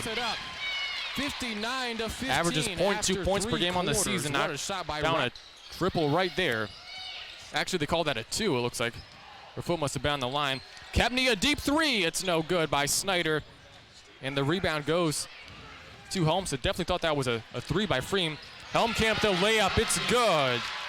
Helmkamp also averages 0.2 points per game. She has 2 on the game. 75-15, 2:20 to go in the fourth quarter. Palmer with it for Snider. They trail by a lot. Just lost it. Kinsley steals it for Homestead. 75-15, 2:08 to go in the fourth quarter. Spartans on top. Still don't know how that frame, thought that was definitely a 3. I guess not, only a 2. Helmkamp with it. Bad pass stolen away by Snider, and double dribble called. Snider, have they scored this quarter? I don't know if they have. I don't think they've scored this quarter. I believe it was 15 to start the third. Yeah, so Snider just having a rough quarter. They played well in that third quarter, but Homestead does too much. Helmkamp calls out a play for the Spartan offense. They lead 75-15, 1:46 to go in the fourth quarter. Landrigan, 3, top of the key, it's short. And Fremont able to save it. Goes back to Snider, maybe a chance to score some more points. The mystery player takes up the court once again. Out to Cabish. Now Cheney has it. Gets a screen. Takes a shot, it's no good. Gets their own rebound, but a bunch of players dive on it. Another jump ball. You know, I'm really hoping for one more Snider basket, at least one more. 75-15, 1:22 to go in the fourth quarter. Can't wait for that Northside game next Friday when Homestead plays them. Cheney, right corner, out to the mystery player. Back to Cheney on the right side. Picks up a dribble. Bounce pass to the wrong team, stolen by Kinsley for Homestead. Other end. Kinsley out to Helmkamp. 1 minute to go in the fourth. Let's see if Homestead attacks or maybe they just hold it. 75-15, Homestead on top. Improved to 17-1 on the season, 7-0 in the SAC. Helmkamp back out to Landrigan. Bounce pass to Stevens. Down to 45 seconds to go in the fourth quarter. Stevens takes a 3 and sinks it. Allison Stevens with 9 for Homestead, 78-15. 32 seconds to go in the fourth quarter. Cabish out to Cheney. Shot is no good. Weeks Bryan, the offensive rebound shot is no good. Stolen away by Homestead, and Coach Parker says hold it. 78-15. 14 seconds to go in the fourth quarter. And it looks like Homestead will get the 78-15 win. A great performance by the Spartans. They improved to 17-1 on the season, and Coach Rod Parker's first game back officially as the head coach. A great game by the Spartans, and what are your thoughts on this game, Snider? They looked better in the third quarter, but I don't believe they scored in the fourth quarter. Yeah, it was a tough game for Snider. Homestead just came out, did what they usually did, but this time the bench got involved and played a huge role in this game. Molly Stock was able to put up 11 points that tied her career high, which she had against Snider in the SAC tournament. Allison Stevens put up 9, and Megan Helmkamp was able to put up 2. It was just overall an all-around great game for Homestead, and probably one of the better games they played offensively all year. Yeah, great offensive game for Homestead. Patterson puts up 17. Had her fourth double-double of the season, 11th in her career. Her 11th game scoring double digits. Scores over 200 points now on the season. Was at 190 heading into this game. Sydney Graber puts up 20 points for the 7th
5755 Falls Drive across from Zesto's. Arby's is more than roast beef with turkey, ham, brisket, bacon, chicken tenders. Arby's has the meats. Arby's at Coventry is open for breakfast at 6 a.m. all the way to midnight. To find more information, find Arby's on social media and online at arbys.com. Casa Italian Restaurants, with 4 Fort Wayne locations: West Jefferson Boulevard, DuPont Road, Parnell Avenue, and Stellhorn Road. Featuring Fort Wayne's famous Casa Burro salad, wood-burning brick oven pizzas, and over 30 pasta selections. Dine-in or carry-out available, or let Casa cater your next special occasion. Online at CasaRestaurants.com. Follow Casa on Facebook and Twitter. Casa Italian Restaurants, a proud sponsor of WCYT Sports Broadcast. Marco's Pizza, located at 10345 Illinois Road inside the shops of Scott Road. Marco specializes in pizza, cheesy bread, subs, salads, and many other menu items. You can place an order for delivery or carryout by calling 625-6800. That number once again is 625-6800. You can also order online at marcos.com. Thank you, Marcos, for supporting the Point 91 FM and being a proud sponsor of Homestead High School athletics coverage on our station. Moe's Southwest Grill, located at 6739 West Jefferson Boulevard next to Dunkin' Donuts Baskin Robbins. You can contact Moe's by dialing 969 Moe's, or for catering, that number is 969 Eats. Moe's specializes in southwestern food like burritos, tacos, and nachos with no microwaves or freezers. You can contact Moe's online at moes.com. Thank you, Moe's, for supporting the Point 91 FM and being a proud sponsor of Homestead High School athletics coverage on our station. The Point is WCYT Lafayette Township, Fort Wayne, a broadcast service of Homestead High School, 91.1 FM and online at WCYT.org. The Point 91 FM, where music is the point. Arby's at Coventry, located at 5755 Falls Drive across from Zesto's. Arby's is more than roast beef, with turkey, ham, brisket, bacon, and chicken tenders. Arby's has the meats. Arby's at Coventry is open for breakfast at 6 a.m. all the way to midnight. To find more information, find Arby's on social media and online at arbys.com. Arby's at Coventry, located at 5755 Falls Drive across from Zesto's. Arby's is more than roast beef with turkey, ham, brisket, bacon, chicken tenders. Arby's has the meats. Arby's at Coventry is open for breakfast at 6 a.m. all the way to midnight. To find more information, find Arby's on social media and online at arbys.com. Casa Italian Restaurants, with 4 Fort Wayne locations: West Jefferson Boulevard, DuPont Road, Parnell Avenue, and Stellhorn Road. Featuring Fort Wayne's famous Casa Burro salad, wood-burning brick oven pizzas, and over 30 pasta selections. Dine-in or carry-out available, or let Casa cater your next special occasion. Online at CasaRestaurants.com. Follow Casa on Facebook and Twitter. Casa Italian Restaurants, a proud sponsor of WCYT Sports Broadcast. Casa Italian Restaurants, family owned and operated since 1977, with 4 Fort Wayne locations: West Jefferson Boulevard, DuPont Road, Parnell Avenue, and Stellhorn Road. Featuring the Casa Burro salad, wood-burning brick oven pizzas, and over 30 pasta selections. Dine-in or carry-out available, or let Casa cater your next special occasion. Find more information at CasaRestaurants.com or by following Casa on Facebook and Twitter. Casa Italian Restaurants, a proud sponsor of WCYT Sports Broadcasts. The following is a presentation of WCYT Sports. Laughlin the rebound. The clock hits 0. The Spartans are state champions. They avenge the loss from 2 years ago, and they'll take home a state championship. Hands it off to Grant Raver, going at the 15, down to the 5. Gets it in the end zone for Homestead. 15-yard run for Grant Raver. Gets Homestead on the board. Trying to get inside. Nothing there. Step back. Open 3. It's gone. Todd Curry knocks it down. Spartans win. Spartans win. On your dial at 91.1 FM and online at WCYT.org, it's time for the action of Homestead Spartan Athletics. Good evening, ladies and gentlemen. We are live from Homestead High School for tonight's SAC matchup featuring the 9-3 Snider Panthers, who were coached by Jeremy Roush, who was in his 4th season at the school, and the 8-3 Homestead Spartans, who were coached by Chris Johnson, who was in his 21st season at Homestead. Hello once again, everyone. I'm Donnie Harmon alongside Braden Carroll, and we're just about 15 minutes away from tip-off, but for now, let's start with the Casa Ristorante pregame show. And Braden, looking at Tuesday, Homestead beat the number 1 ranked team in Class 2A, Blackhawk Christian, 69-55 on the road, in what was the best performance of the year for the Spartans. It was definitely a huge game. I mean, in front of influential basketball deities like Tom Izzo and Roy Williams, the boys showed up and rolled over arguably the best team in the area. I mean, Goody shot 8 for 14, 19 points, and Grinsfelder and Simmons had 12 each. It was just a domination after a close first quarter and a huge victory for the Spartans after early season struggles. And after their first 2-game losing streak since 2012-2013 season, Homestead has looked very impressive in their last 2 games in the win over Southside and Blackhawk Christian.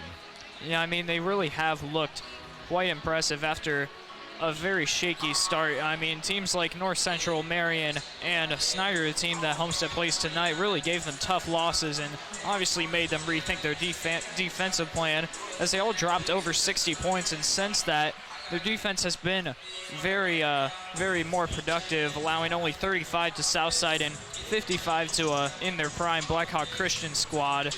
By far, the losing streak helped open their eyes, and since then, they have proven that they're going to be the best in the area, or try to be. And Homestead will have a chance tonight to avenge one of their losses against a Snider team they fell to in the Holiday Tourney semifinals by a score of 65-63. Yeah, I mean, Snider just beat them in heart-wrenching fashion, too, winning a back-and-forth affair by only 2 points. Obviously, Homestead is going to walk in looking to avenge one of their toughest losses of the year, and they want this one to be over quick. They want to shut them down. And if Goody can get it going early and the rest of the guys can work around him, Grinsfelder and Kruger, expect a big vengeance for the Spartans. That's going to take us to our first break of the night. When we come back, we'll take a look at what we will see from the Snider Panthers, so stay tuned. You're listening to the home of Homestead Spartan Basketball, the Point 91 FM. Homestead Athletic coverage on the Point 91 FM is brought to you by Arby's of Coventry, located at 5755 Falls Drive across from Zesto's. Arby's is more than roast beef, with turkey, ham, brisket, bacon, and chicken tenders. Arby's has the meats. Arby's of Coventry is open for breakfast at 6 a.m. all the way to midnight.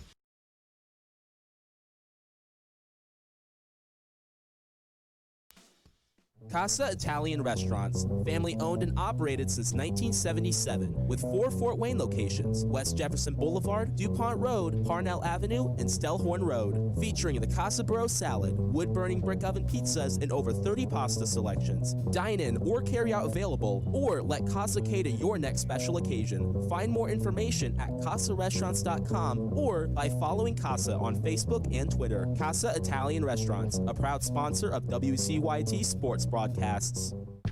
Okay, here are 3 important reasons why your son or daughter should play a sport in high school. Number 1. High school sports teach valuable life lessons like self-discipline and time management skills. 2. Teens who play a high school sport have better grade point averages. And number 3. High school sports are safer than ever before. This message presented by the Indiana High School Athletic Association and the Indiana Interscholastic Athletic Administrators Association. Moe's Southwest Grill, located at 6739 West Jefferson Boulevard, next to Dunkin' Donuts, Baskin-Robbins. You can contact Moe's by calling 969-MOE's, or for catering, that number is 969-EATS. Moe's specializes in Southwestern foods like burritos, tacos, and nachos with no microwaves or freezers. You can visit Moe's online at moes.com. Thank you, Moe's, for supporting the Point 91 FM and being a proud sponsor of Homestead Athletic coverage on our station. Marco's Pizza, located at 10345 Illinois Road, inside the shops of Scott Road. Marco's specializes in pizza, cheesy bread, subs, salads, and many other menu items. You can place an order for delivery or carry out by calling 625-6800. That number once again is 625-6800. You can also order online at marcos.com.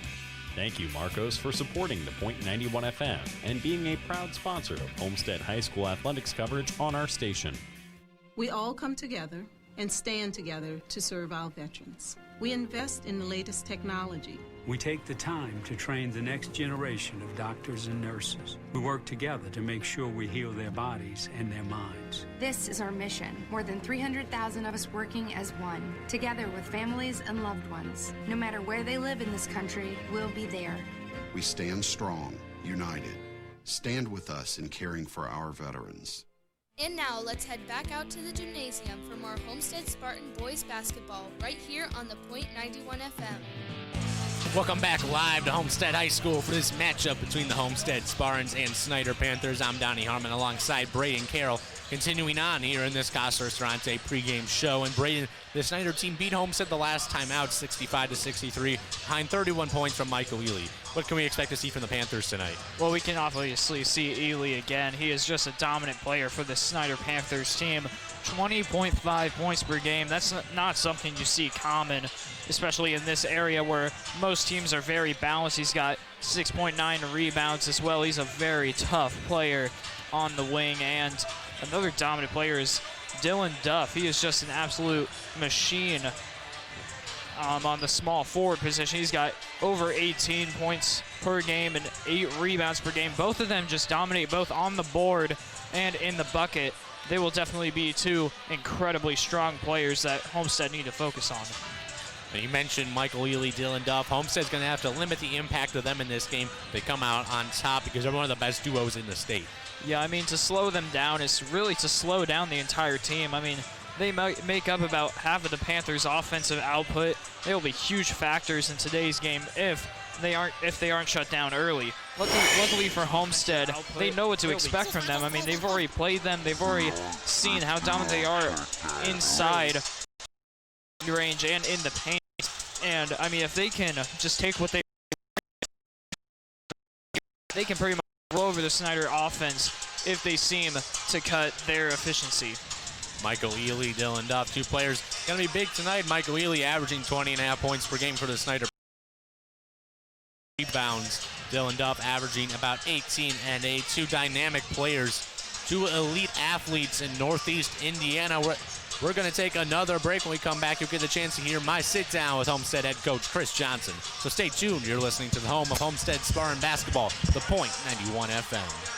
Casa Italian Restaurants, family owned and operated since 1977, with 4 Fort Wayne locations: West Jefferson Boulevard, DuPont Road, Parnell Avenue, and Stellhorn Road. Featuring the Casa Burro salad, wood-burning brick oven pizzas, and over 30 pasta selections. Dine-in or carry-out available, or let Casa cater your next special occasion. Find more information at CasaRestaurants.com or by following Casa on Facebook and Twitter. Casa Italian Restaurants, a proud sponsor of WCYT Sports broadcasts. Welcome back to the Homestead Basketball pregame show. I'm now joined by Homestead Spartan head basketball coach Chris Johnson. And Coach, looking at the last time we saw your team in action, you knocked off the #1 team in 2A, Blackhawk Christian, by a score of 69-55. What are your thoughts on your team's performance in that game? Well, I thought overall that was the best game we played all year. Our kids were really in tune with the game plan. They played hard. They played together. We executed at a high level, hit the free throws, did the little things what we needed to do to be successful and beat a very good ball club in Blackhawk Christian. So I think we're making strides in the right direction. I thought against Southside we did the same thing as far as picked up that intensity on the defensive end. That's where I was worried a little bit as far as the games before, to where we weren't able to stop anybody. And I thought, holding Southside 15 to 20 points underneath their average for the year, and same way with what we did with Blackhawk Christian. Blackhawk Christian averages about 75 a game. We held them to 55, so I was very pleased with our defensive effort. And in that game, we saw your team limit turnovers throughout the game, which has been an issue throughout the season for your team. Is that going to be a big key for success going forward? Oh, it's extremely a big key. You have to make sure that we're low on the turnovers. That's exactly what we did last year, with averaging less than 7 a game last year for a season. We need to get back to that style of basketball to where we're valuing each possession. And I thought, again, we've made great strides from the South Side to the Blackhawk game, and hopefully we can continue that. And hopefully these kids are understanding the importance of getting a quality shot every time down the floor. Coach Chris Johnson joins me here in the pregame show, and you touched on it. You only gave up 35 points to Southside, held Blackhawk to 55. Since giving up 51 second-half points to North Central, your defense has really seemed to step it up. Do you feel like your team's reached a turning point on the defensive end? Well, we sure hope so. I mean, these kids need to understand that defense is what's going to win you ball games. Taking care of the basketball is going to win you ball games. All of that comes together. If you take high percentage shots, that's making that team on the other end play harder on the defensive end, which is wearing out their legs, and hopefully we're understanding that you just can't get into a track meet, turn the ball over to get easy transition buckets like we did in the second half against North Central. But, you know, these are always they're learning experiences. The good thing with the Marion game, with the North Central game, that didn't hurt us as far as anything, as far as you know, winning a conference or anything like that, or a tournament. The Snider game, on the other hand, kind of broke our hearts a little bit as far as with the, you know, being able to go back-to-back and winning the SAC Holiday Tournament.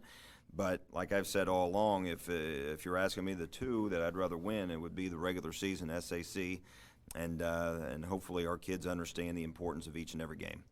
And it was a packed house at Blackhawk with multiple big-time college coaches in attendance. In the biggest game of the year so far for your team, how impressed were you with the composure on the court? Well, I was very impressed. Like you said, you know, anytime you play well like we did, you took care of the basketball. We rebounded at a high level. Yes, we knew that Caleb First, who's a major Division I player, was going to get his points, and he did.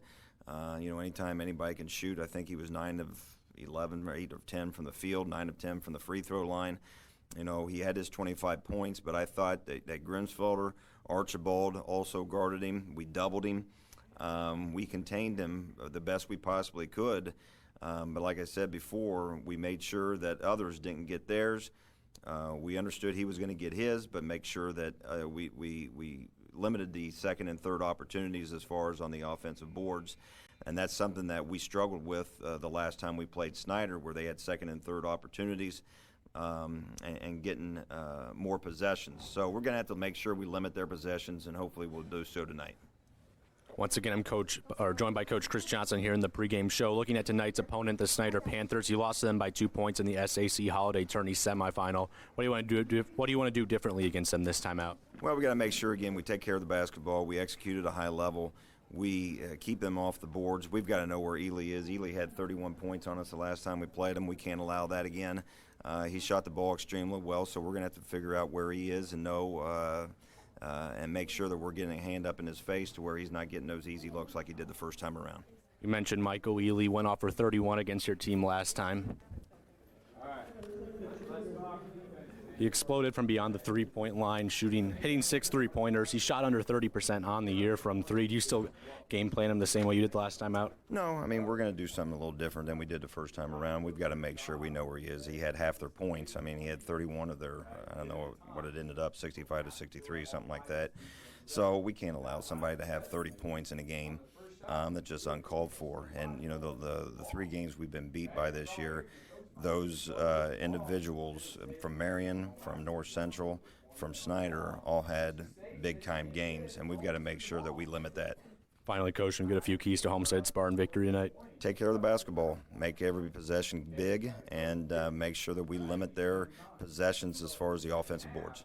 All right, Coach, thanks and good luck. We'll be back with more of the Homestead basketball pregame show leading up to tip-off of tonight's game. It's Homestead and Snider right here on your Spartan Sports Source, .91 FM. Marco's Pizza, located at 10345 Illinois Road inside the shops of Scott Road. Marco's specializes in pizza, cheesy bread, subs, salads, and many other menu items. You can place an order for delivery or carry out by calling 625-6800. That number once again is 625-6800. You can also order online at marcos.com. Thank you, Marcos, for supporting the .91 FM and being a proud sponsor of Homestead High School athletics coverage on our station. And now let's head back out to the gymnasium for more Homestead Spartan boys basketball right here on the .91 FM. Welcome back to Homestead as we get ready for a showdown between Homestead and Snider. I'm Donnie Harmon along with Braden Carroll. We continue on in the Casa Ristorante pregame show. Braden, we now take a look around other action in the conference today. Bishop Luers at Carroll, probably the best game outside of this one in the area. Bishop Luers obviously much improved this season. Carroll right now tied for the top of the conference. Yeah, I mean Carroll is really just rolling in their so far in the season. They're 11-1 on the season. They've really dominated with a 6-game winning streak. Meanwhile, Luers have similarly bounced back from a 3-3 start and have won the last 3. They're 2-1 in the conference while Carroll's undefeated.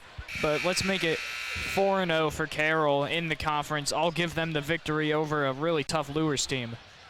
I'm going to pick the upset. I'm going Bishop Lures on the road at Carroll. I think they get the job done. Coach Fonzo White has his program heading in the right direction. DeMarcus Hudson, Nayland Thompson, two very good players. I think they get the win. Northside, can they pull off an upset at Northrop? Well, we just talked about how Carroll has a 6-game winning streak. Northside, on the other hand, has a 5-game losing streak.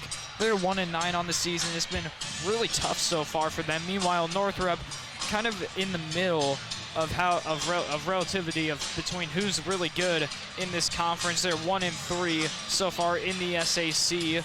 I will give Northrop the victory. I don't really see Northside being able to pull off such a incredible upset, especially on the road. I agree. I think Northrop wins this one. How about Southside at Concordia? Well, Southside, I mean, they're obviously a pretty good team. They might be 4-6 on the season, but they are really high in the SAC standings. They're third so far with a 2-1 record. Meanwhile, Concordia, they're the opposite. They're 1-2, below 500.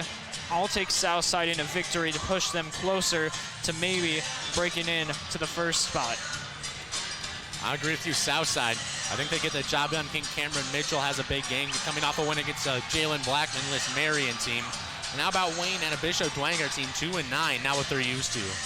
Yeah, Bishop Dwenger is they have had an incredibly rough season so far. They had a 7-game losing streak at one time. Meanwhile, Wayne, they have also had somewhat of a rough season, but I think Wayne is the better team out of these two. Dwenger has just struggled incredibly this season, and despite them playing the home game, I think Wayne's going to go in to Bishop Dwenger and pull out a victory. I disagree. I think Bishop Dwenger gets that big win. Wayne trending in the wrong direction after getting the #1 seed in the SAC Holiday Tourney. I think Bishop Dwenger, led by Brendan Lytle, they get the win against Wayne. Might be a little bit of surprise, but I think it's going to happen. Now looking at tonight's game, Homestead Snider, what are going to be some keys for this ball game? Well, the key for Snider is to just do whatever they can to stop Luke Goody. He's obviously the strongest player on this team with 17.2 points per game, 7.3 rebounds. If they can focus their defense on stopping Luke Goody, they'll have an advantage in the paint. Because of his height, he is just incredibly tough to get through on defense and on offense, as he shoots incredibly well in the paint and from beyond. He'll be a huge factor to stop. Meanwhile, Homestead, all they really need to do to stop Snider is just stop Michael Ely and Dylan Duff, as those two, one of the best duos in the state. If you can stop them, you can stop this team. Sometimes there's only so much you can do if the other players are hitting shots. Last time out, Michael Ely hit 6 3-pointers against Homestead, went off for 31 points, was seemingly unstoppable.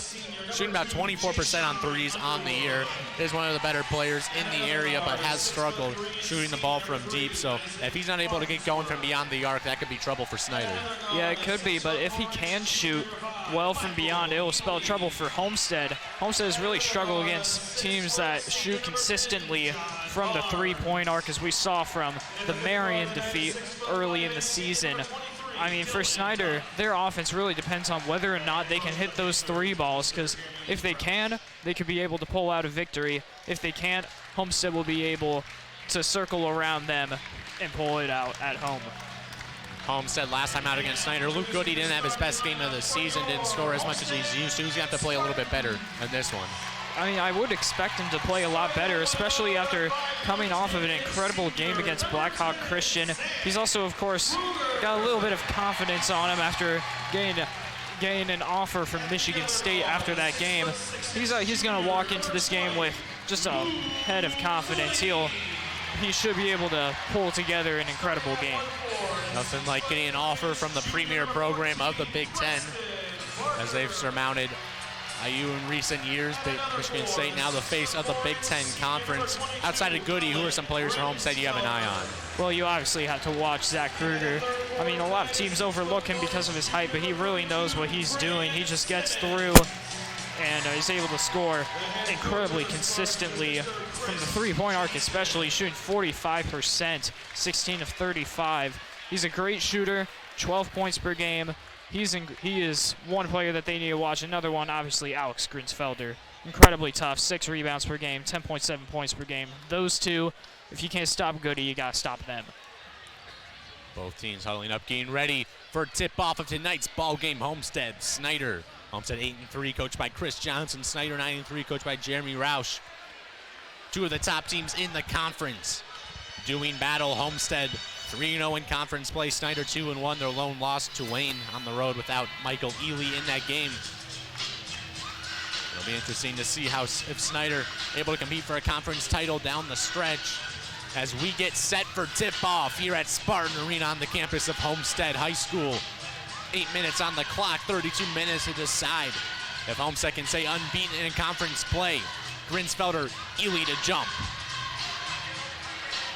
The showdown between two of the premier programs in the SAC. Tip is off, controlled by Snider. Underwood in the backcourt. Gives it up to Michael Ely. Across the timeline, 7:50 left in the first. Over to Underwood now, left wing. Guarded by Kruger, cross court. Duff, right wing, drives in on Grinsfelder, right elbow, out to Barnes, left wing, three. Short off the front of the rim, offensive rebound, Duff. Back down in the right corner now. Out to Barnes, Underwood now with it between the rings, cross court, Ely right side, guarded by Barker. 7:30 left in the first, 0-0 ball game. Duff left side, crosses over Grinsfelder, left elbow out to Underwood. Free throw line, handoff to Farnsworth. Driving in on Simmons, out to Barnes on the right wing. Snider slows things up with 7:20 left in the first. Ely with it near midcourt, Barker guarding him. Michael Ely, 20.5 points per game, drives in on Barker now. Left elbow to the basket, up and under, layup off the glass, too strong. Farnsworth tip, no. Goody finally pulls down the board for Homestead. And he falls down, a travel called on Luke Goody, so he'll go back to Snider with 7:02 left in the first, 0-0 ball game. Goody perhaps thought he got fouled there on the rebound. And we'll go to Snider. Underwood to inbound underneath his own basket, left side of the baseline. Lobs into Ely. Shot up, no, short off the rim, front of the rim. Goody the rebound, other way for the Spartans. First possession of the game for Homestead. Barker, right wing, Simmons, right block, shot off the glass, no. Offensive rebound, Grinsfelder loses it. Fight for the ball, out to Goody on the right wing. Drives in, right elbow, out to Kruger, left wing, three. In it, out and in, Zach Kruger. Toilet bowl shot falls. 3-0 Homestead, 6:38 left in the first.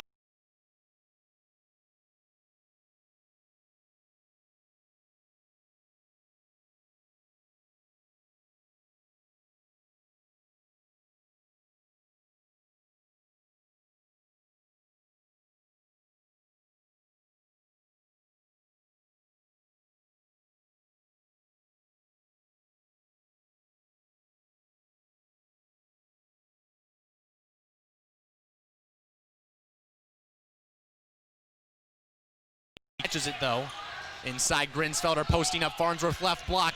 Tough finish, shot off the side of the backboard, no. Farnsworth pulls it down for Snider. Panthers pushing other end, 5:55 left in the first. Tie ball game, Ely takes a three and unties it. Michael Ely for three at 6'3", Snider, 5:45 left in the first. Simmons in the backcourt for the Spartans, pushing it now across the timeline, left side. Guarded by Farnsworth, crosses over on him, takes it to the basket, dump off to Grinsfelder, shot off the glass, good. Alec Grinsfelder's first basket of the game, cuts the Snider lead to 1, 5:30 left in the first. Underwood in for the Panthers, out to Barnes, left corner, three, swish. John Barnes from downtown, his second of the game, it's 9-5, Snider, 5:20 left in the first. Homestead ball, Grinsfelder to inbound, gets it into Goody. In the backcourt, Ely guarding him, 5:13 left in the first, Snider up 9-5. Goody between the circles, guarded by Ely, dribbles in on the left wing, spins around at the left elbow, base the ball knocked loose, gets it back out to Barker, left wing, Kruger, three, no good. Ely pulls it down for the Panthers, pushing it up 4:55 left in the first. Ely driving in on Barker, out to Farnsworth, Barnes left corner, back out Ely left side. Gets the screen from Farnsworth on the left wing, takes the screen from Duff, guarded by Barker. Over to Duff now, left side, left corner, Farnsworth, three. Air ball too strong, long rebound, knocked out of bounds, last touch by Zach Kruger. It'll go to Snider, 4:39 left in the first. Panthers with a 9-5 advantage early. You know, this is the exact offensive game plan Snider should have. Just shoot as many threes, as many open threes as you can find. Underwood to inbound on the baseline, lobs it into Duff at the midcourt stripe. Crosses over at Grinsfelder on the right wing, steps into a free throw line, jumper, and sinks it. Cold-blooded. Dylan Duff, Snider with the early 11-5 advantage, 4:28 left in the first. Full court press now from the Panthers. Goody in the backcourt, Ely guarding him. Crosses the Timeline now on the left side, steps back on Ely. With it on the left wing, Goody passes to Barker at the logo. Grinsfelder left elbow, out to Goody, a three, swish! Luke Goody from downtown dialed in. Homestead now down 11-8, 4:05 left in the first. Snider ball. And a foul on the floor going against Homestead, this one on Zach Kruger.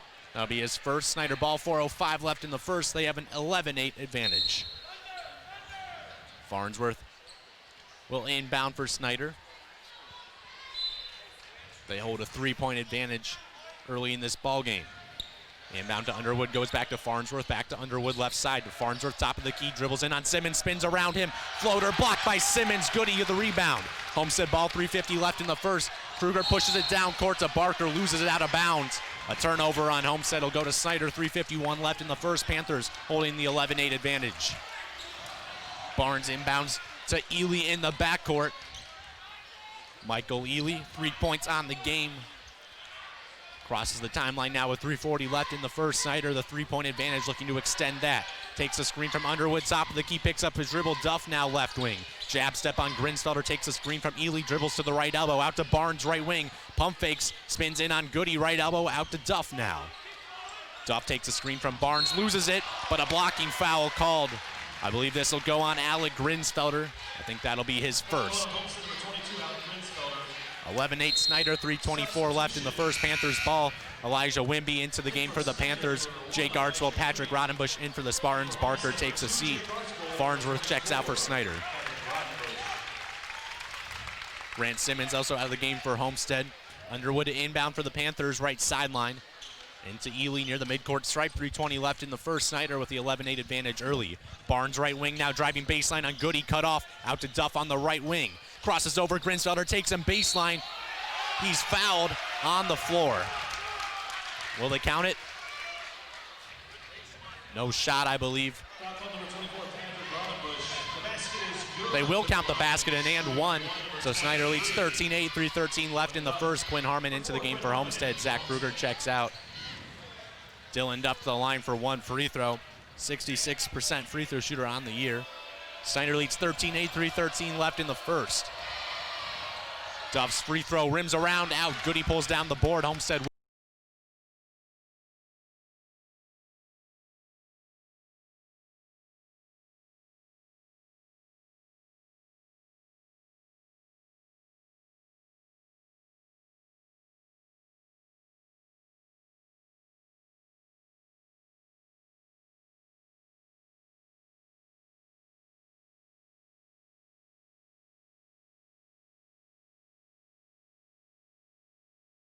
Archbold into Goody in the backcourt.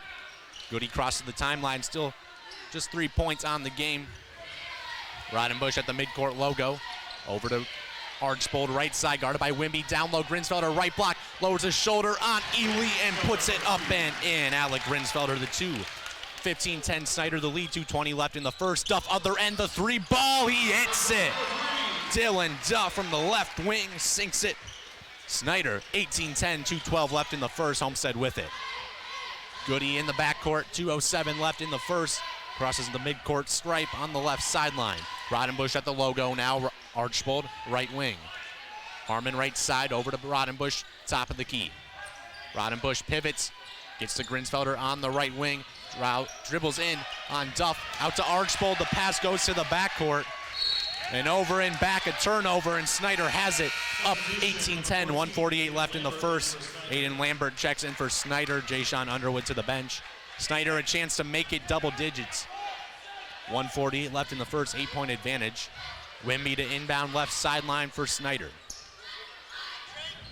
Lobs it to the backcourt in for Ely. Michael Ely, 5 points on the game. Takes a screen from Barnes between the circles. Archbold guarding Ely, he dribbles in on him. Step back to Wimby, left corner three. Bang! Elijah Wimby gives Snider the 11-point lead. It's 21-10 Panthers, 1:30 left in the first. Goody across half court, gives it up to Harmon. Spartans with it, top of the key. Harmon picks up his dribble. Over to Goody now left side. Guarded by Lambert. Goody drives baseline on Lambert, left block. Draws the double. Out to Grinsfelder, Harmon between the circles. Rodenbush, right wing three. Cold-blooded Patrick Rodenbush, the triple. Homestead now down 8, 21-13, 1:05 left in the first. Ely, other end for the Panthers, gets the screen up top from Duff, dribbles in on Archbold. Left block shot off the glass, no. Goody the rebound for Homestead, pushing it with 55 seconds left in the first, down 8. Goody dribbles in, free throw line out to Rodenbush, left corner 3. Welcome to the splash zone. Snider, Patrick Rodenbush sinks it. Homestead cuts the lead to 5, 43 seconds left in the first.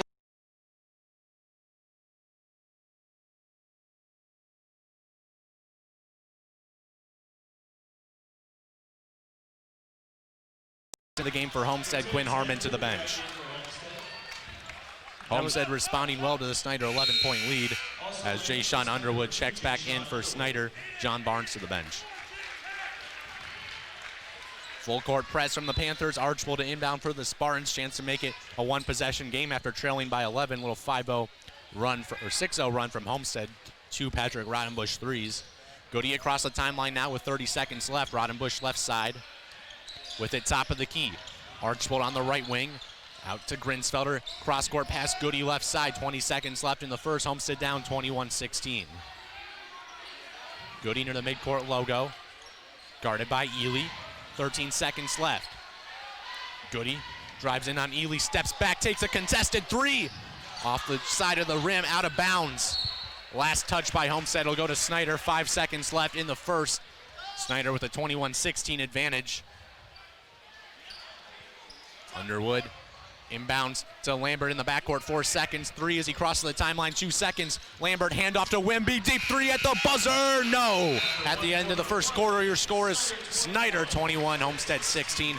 A decent offensive quarter for Homestead. I can't imagine Coach Johnson liked the defense. Yeah, it was really a great offensive quarter for both teams.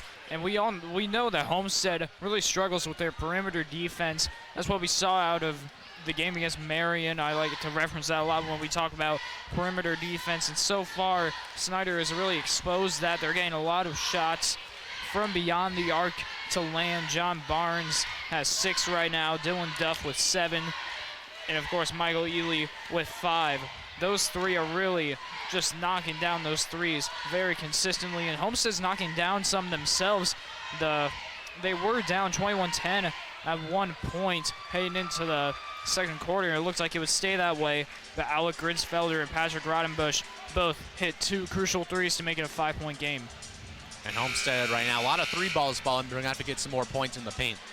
Yeah, they really have to. I mean, Luke Goody, he has the height to really get in there into the paint and get some points. So far he only has 3. I would expect him to go into the paint and do a lot more, get some more points. If they can do that, well, then their Homestead will be able to contend with how consistent and dominant Snider's offense has been. 8 minutes on the clock for the second quarter. Snider, the 21-16 lead will be Homestead ball out of the gates. Barnes, Wimby, Lambert, Duff, and Ely out there for the Panthers. Kruger, Rodenbush, Archbold, Goody, and Grinsfelder on the court for Homestead. Spartans ball looking to cut Snider's lead to 1 possession. Trailed 21-10 before 2 Patrick Rodenbush threes. Inbound goes to Kruger in the backcourt.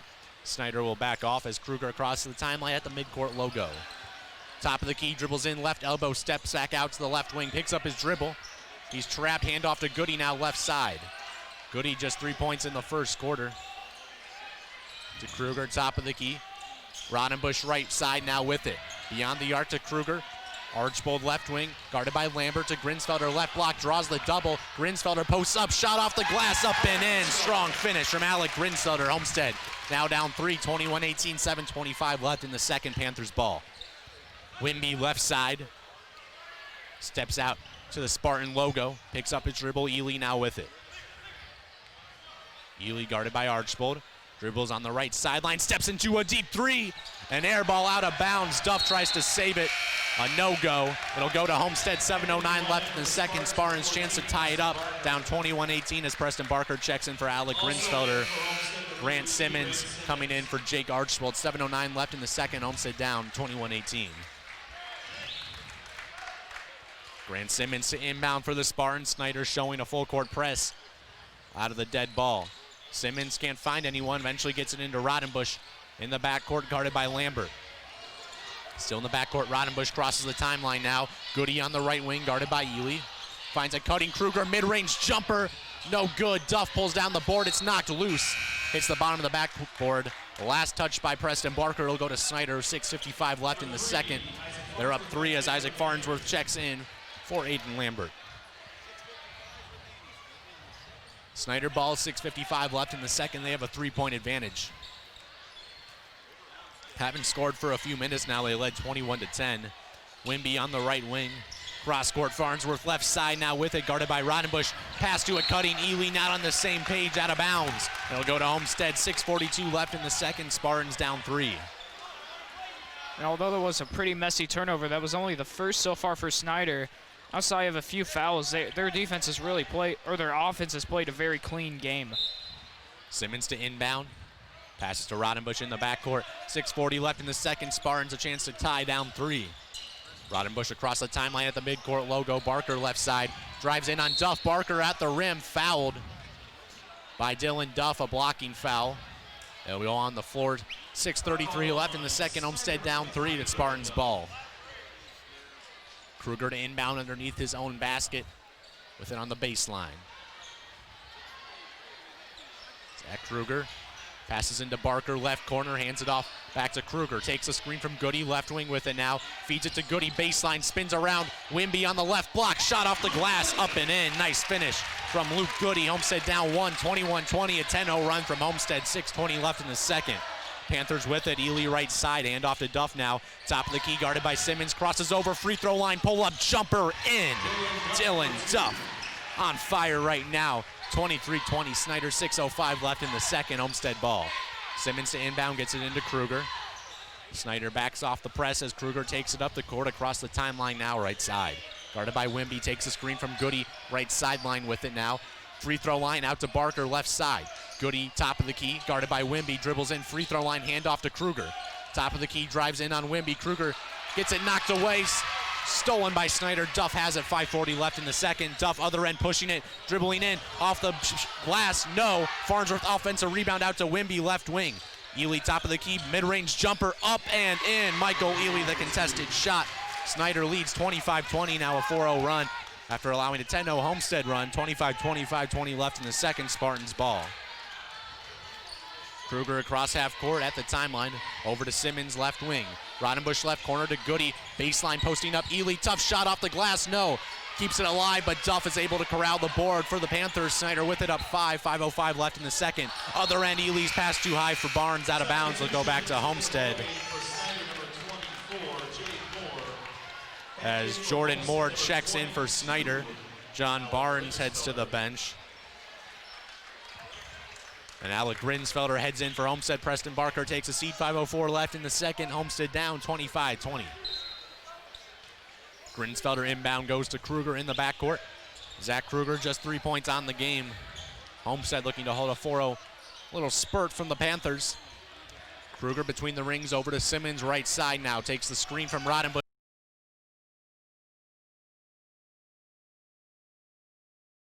One. Grant Simmons, the tough finish, what a play. He'll head to the line, a chance to make it a 2-point Snider lead. 4:48 left in the second. One free throw coming for Grant Simmons. Junior averages 10.2 points per game. John Barnes checks in for Snider. Dylan Duff to the bench now. 4:48 left in the second. Snider up by a score of 25-22. One free throw coming for Grant Simmons, an 81% free throw shooter. Free throw up and in. Grant Simmons 3 points now on the game. Homestead down by 2, 4:45 left in the second. Snider looking to make it a 2-possession game now. Ely across the timeline. Between the circles, Simmons guarding him, dribbles in. Layup blocked by Grant Simmons, out of bounds. Last touch by Michael Ely. Going to Homestead, what a play on the defensive end by Grant Simmons. 4:36 left in the second. Homestead ball down 2. Chance to tie or take the lead. Kruger in the backcourt now for Homestead. Takes it across midcourt, guarded by Wimby. Screen from Grinsfelder. Left side now. Kruger crosses over on Moore, and they'll call a double dribble. A sloppy turnover on the Spartans, going back to Snider. 4:22 left in the second. They have a 25-23 lead. And that makes the 5th turnover for Homestead. If they want to take advantage and get some points on the board in order to take the lead, they're going to have to stop making sloppy mistakes. Ely passes to Farnsworth on the right wing. Cross court, Wimby, dangerous pass, cutting Moore. Out to Wimby. Barnes now on the right wing, back to Wimby between the circles. Wimby crosses over on Kruger, gets it stripped, but it goes out to Moore. Barnes left corner 3 open. He makes some pay. John Barnes, after a wild sequence, hits the 3. 28-23 Snider, 3:50 left in the second. Kruger over to Goody. Left sideline now Simmons. Rodenbush between the circles. Holds it, passes to Kruger in the left corner. Screen from Goody's left corner. Kruger out to Simmons now with the logo. Goody left wing, guarded by Moore. Into Grinsfelder. Out to Goody, left corner. Baseline gets bumped. Passes out to Simmons, top of the key, 3. Bang! Grant Simmons from downtown, dialed in. Homestead cuts it back to 2. 28-26, Snider, 3:18 left in the second. Panthers ball. Barnes on the right wing, hands it off to Ely. Top of the key with it now, left elbow out to Wimby, a 3. Short, Farnsworth offensive rebound, put back, fade away, up. No, Goody the rebound, Homestead with it. 28-26, Snider leads, 3 minutes left in the second. Goody across half court now between the circles, driving in on Wimby, steps back to the right wing, a 3 for the lead. Short, Ely the rebound. Snider with it, 2:50 left in the second, up 2. Ely top of the key, spins around Simmons, shot up, no, the putback by Farnsworth, no, Goody tips it out of bounds. It'll stay with Snider, 2:44 left in the second, Panthers up 2. Dylan Duff back into the game for Elijah Wimby. Snider ball underneath their own basket. Jordan Moore to inbound, 2:44 left in the second quarter. Panthers up 2, Jake Archbold, number 2, checks in. Patrick Rodenbush takes a seat. Quinn Harmon also in for the Spartans. Zach Kruger to the bench. Moore to inbound for the Panthers. Into Ely, right wing left alone for 3. No good. The ball knocked around, no one can corral it. Last touch by Duff, going to Homestead, 2:39 left in the second. Snider up 28-26, Homestead. McIntyre take the lead this possession. They've trailed for a majority of this first half. We're down 21-10 at one point. Inbound to Simmons in the backcourt. I believe Homestead's trailed the entire game, actually. Simmons pushes across the timeline. Left sideline, steps back to Goody. Harmon right side now, guarded by Moore. Feeds the post to Grinsfelder. Right block on Duff, posting up. Grinsfelder spins around, draws the double, up and under, shot off the glass, too strong. Can't grab his miss.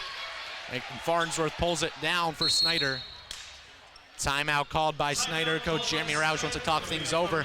Panthers up 28-26, 2:16 left in the second. This second quarter hasn't had quite the offensive firepower as the first. Yeah, the first was just three ball after 3 ball. Now they're playing a little more conservative. The defenses are starting to get it together, and it's just beginning to be a very competitive game. But let me tell you, John Barnes versus Grant Simmons is becoming a better fight than Rocky Balboa versus Apollo Creed. These two are going at it. Grant Simmons has 6, John Barnes has 9. If these two can continue their play through the rest of the game, it will be an incredible showdown between these two. And if John Barnes keeps shooting like this, Homestead gonna have to put some extra pressure on him out on the perimeter. They definitely will have to put almost all of their defense on the perimeter for the most part, because, I mean, Snider, that first quarter, they were shooting lights out from 3. If they can somehow corral it back together and shoot like that again, well, they'll have to focus on the three-point arc for sure to win it. Out of the timeout, it's Snider's ball, 2:10 left in the second. Panthers up 2. Moore right wing, handoff to Farnsworth, takes a screen from Duff to Barnes, left elbow, tries to find a cutting Ely, can't, pivots out to the left wing. Duff now with it, stumbles at the top of the key, and a travel called. Dylan Duff slipped. It'll go to Homestead, 2 minutes left in the second. Spartans down 2. Haven't been able to just tie it up or take the lead yet. They've trailed the entire first half. Archbold inbound to Harmon in the backcourt. Across the timeline now, guarded by Jordan Moore. Dribbles to the left side, handoff to Goody between the circles, guarded by Ely. Grinsfelder right wing. Holding it. Backs it out now. Grinsfelder handoff to Simmons. Farnsworth switches on him. Harmon off the ball screen to Goody left side. Archbold. Harmon now with it at the logo, 1:30 left in the second, Homestead down 2. Grinsfelder left wing, out to Harmon, left side to Goody, left wing, pump fakes. Grinsfelder left elbow, driving in on Duff, shot off the glass, up and in. Alec Grinsfelder ties it up, he has 8. 28 apiece, 1:14 left in the second, Snider with it. Duff other end, drives in, loses it out of bounds. Last touched by Homestead, will stay with Snider. Jayshon Underwood back into the game for Jordan Moore. It's Snider ball, 1:10 left in the second. Homestead has tied it up at 28 apiece. First time we've been tied since 0-0. Underwood to inbound on the baseline. Passes into Farnsworth, wide open, left corner 3. Too strong off the rim. Goody the rebound, Homestead with it, chance to take the lead, 1 minute left in the second. Goody behind the back between the circles, guarded by Barnes. Top of the key. To Grinsfelder, right elbow, spins around Duff, is fouled on the way up. We'll see if they call it on the shot. I think they will. Alec Grinsfelder to the line for 2 free throws, and he's been shooting at the charity stripe a lot better as of late. Chance to take the lead right now with 54 seconds left in the second.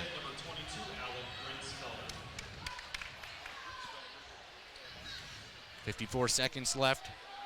Grinsfelder's first free throw, no good. Elijah Wimby checks into the game for Snider. Jayshon Underwood out. Second free throw coming for Grinsfelder.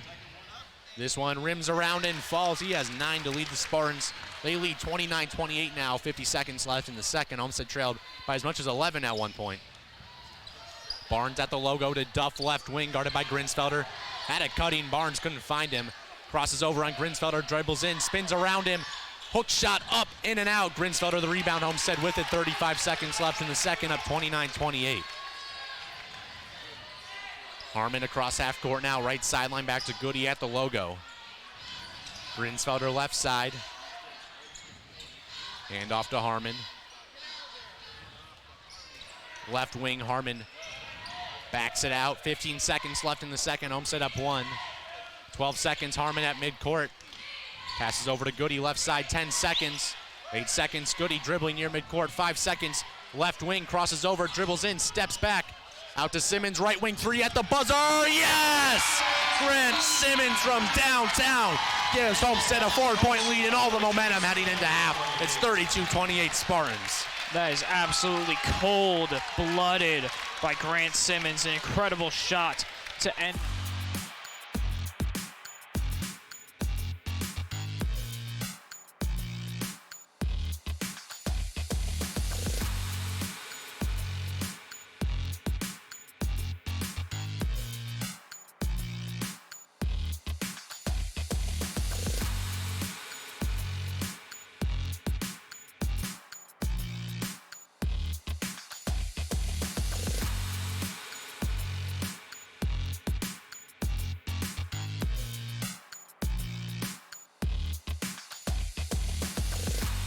Is brought to you by Arby's at Coventry, located at 5755 Falls Drive across from Zesto's. Arby's is more than roast beef, with turkey, ham, brisket, bacon, and chicken tenders. Arby's has the meats. Arby's at Coventry is open for breakfast at 6 a.m. all the way to midnight. To find more information, find Arby's on social media and online at arby's.com. Is open for breakfast at Casa Italian Restaurants, family owned and operated since 1977, with 4 Fort Wayne locations: West Jefferson Boulevard, DuPont Road, Parnell Avenue, and Stellhorn Road. Featuring the Casa Bro salad, wood-burning brick oven pizzas, and over 30 pasta selections. Dine-in or carry-out available, or let Casa cater your next special occasion. Find more information at CasaRestaurants.com or by following Casa on Facebook and Twitter. Casa Italian Restaurants, a proud sponsor of WCYT Sports broadcasts. Okay, here are 3 important reasons why your son or daughter should play a sport in high school. Number 1. High school sports teach valuable life lessons like self-discipline and time management skills. 2. Teens who play a high school sport have better grade point averages. And number 3. High school sports are safer than ever before. This message presented by the Indiana High School Athletic Association and the Indiana Interscholastic Athletic Administrators Association. Moe's Southwest Grill, located at 6739 West Jefferson Boulevard, next to Dunkin' Donuts Baskin-Robbins. You can contact Moe's by calling 969-MOE's, or for catering, that number is 969-EATS. Moe's specializes in Southwestern foods like burritos, tacos, and nachos with no microwaves or freezers. You can visit Moe's online at moes.com. Thank you, Moe's, for supporting the Point 91 FM and being a proud sponsor of Homestead athletic coverage on our station.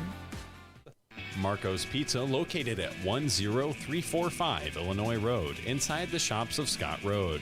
Marco's specializes in pizza, cheesy bread, subs, salads, and many other menu items. You can place an order for delivery or carry out by calling 625-6800. That number once again is 625-6800. You can also order online at marcos.com. Thank you, Marcos, for supporting the Point 91 FM and being a proud sponsor of Homestead High School athletics coverage on our station. We all come together and stand together to serve our veterans. We invest in the latest technology. We take the time to train the next generation of doctors and nurses. We work together to make sure we heal their bodies and their minds. This is our mission. More than 300,000 of us working as one, together with families and loved ones. No matter where they live in this country, we'll be there. We stand strong, united. Stand with us in caring for our veterans. And now let's head back out to the gymnasium for more Homestead Spartan boys basketball right here on the Point 91 FM. Welcome back to Spartan Arena. We're at halftime tonight's game between Homestead and Snider. Spartans a 32-28 lead at the break. We're down 21-10 at one point in the first quarter. Since then, Homestead's been on a 22-7 run. Gotta love the composure for the Spartans. Braden, what are your takeaways from that first half? Well, my takeaway is that Homestead has to continue to stop Snider inside the paint, and they have to try and stop Snider in the perimeter. It just seems like Snider, their points are mainly coming from the three-point arc, and I mean, they're so far inside the paint, just nothing has worked for them. And I personally think there's a 99% chance Snider comes out into the second half just trying to shoot lights out from the threes. And I mean, the Homestead's gonna have to try and respond to that, unlike they have in other games. They just really need to improve their perimeter defense, and if they can, they'll be able to win this one. Homestead up by 4 at halftime. A little scoring summary for you for the Spartans. They were led by Grant Simmons and Alec Grinsfelder, who each had 9. Patrick Rodenbush had 6. Luke Goody just 5, and Zach Kruger 3. Mentioned Luke Goody just 5, the star player. Not playing his best game for Homestead, but the stars for Snider aren't exactly dominating either. Ely and Duff each was 7. John Barnes did have 9 on 3 3-pointers for the Panthers, and Elijah Wimby 3. Snider, they're going to have to get some more people to step up. Yeah, they really do. I mean, Michael Ely and Dylan Duff, obviously a great duo, but you can't really only have 4 players scoring. You got some other players involved. You have Aiden Lambert, who averages 2.6 points per game, or you got Carson Jenkins, who averages 5. Those two, they can score points, and they're going to have to try and score some for what's so far been a lacking Snider team. Homestead up by 4 at half. What a half for the Spartans. What an up and down half. It was a roller coaster. Obviously down big to start. The three-point shooting's been excellent for the Spartans in this game. They shoot about 40% on the year. Yeah, they usually shoot pretty dominating, but seems like especially today, or maybe we're just taking a ton of shots, everything is going down for Homestead. I mean, most of Alec Grinsfelder, Patrick Rodenbush, and Grant Simmons' points have come from the three-point arc, and it's really working for Homestead, obviously, as they have the lead. And as they came back in that second quarter, they mainly utilized those three-point shots to make a nice run and gain the lead back. We're going to take one more quick break. We'll be back in 2 minutes. Stay tuned. You're listening to the Point 91 FM. Homestead athletic coverage on the Point 91 FM is brought to you by Arby's at Coventry, located at 5755 Falls Drive across from Zesto's. Arby's is more than roast beef with turkey, ham, brisket, bacon, chicken tenders. Arby's has the meats. Arby's at Coventry is open for breakfast at 6 a.m. all the way to midnight. To find more information, find Arby's on social media and online at arbys.com. Casa Italian Restaurants, family owned and operated since 1977, with 4 Fort Wayne locations: West Jefferson Boulevard, DuPont Road, Parnell Avenue, and Stellhorn Road. Featuring the Casa Bro salad, wood-burning brick oven pizzas, and over 30 pasta selections. Dine-in or carry-out available, or let Casa cater your next special occasion. Find more information at CasaRestaurants.com or by following Casa on Facebook and Twitter. Casa Italian Restaurants, a proud sponsor of WCYT Sports Broadcasts. Marco's Pizza, located at 10345 Illinois Road, inside the shops of Scott Road. Marco's specializes in pizza, cheesy bread, subs, salads, and many other menu items. You can place an order for delivery or carry out by calling 625-6800. That number once again is 625-6800. You can also order online at marcos.com. Thank you, Marcos, for supporting the Point 91 FM and being a proud sponsor of Homestead High School athletics coverage on our station. Moe's Southwest Grill, located at 6739 West Jefferson Boulevard next to Dunkin' Donuts Baskin-Robbins. You can contact Moe's by dialing 969-MOE's, or for catering, that number is 969-EATS. Moe's specializes in southwestern food like burritos, tacos, and nachos with no microwaves or freezers. You can contact Moe's online at moes.com. Thank you, Moe's, for supporting the Point 91 FM and being a proud sponsor of Homestead High School athletics coverage on our station. And now, let's head back out to the gymnasium for more Homestead Spartan boys basketball, right here on the Point 91 FM. Welcome back to Homestead High School. We're just a couple minutes away from the start of the second half between Homestead and Snider. Spartans holding on to a 32-28 lead heading into the half with all the momentum on a 22-7 run. Braden, what are going to be some keys to the second half of basketball?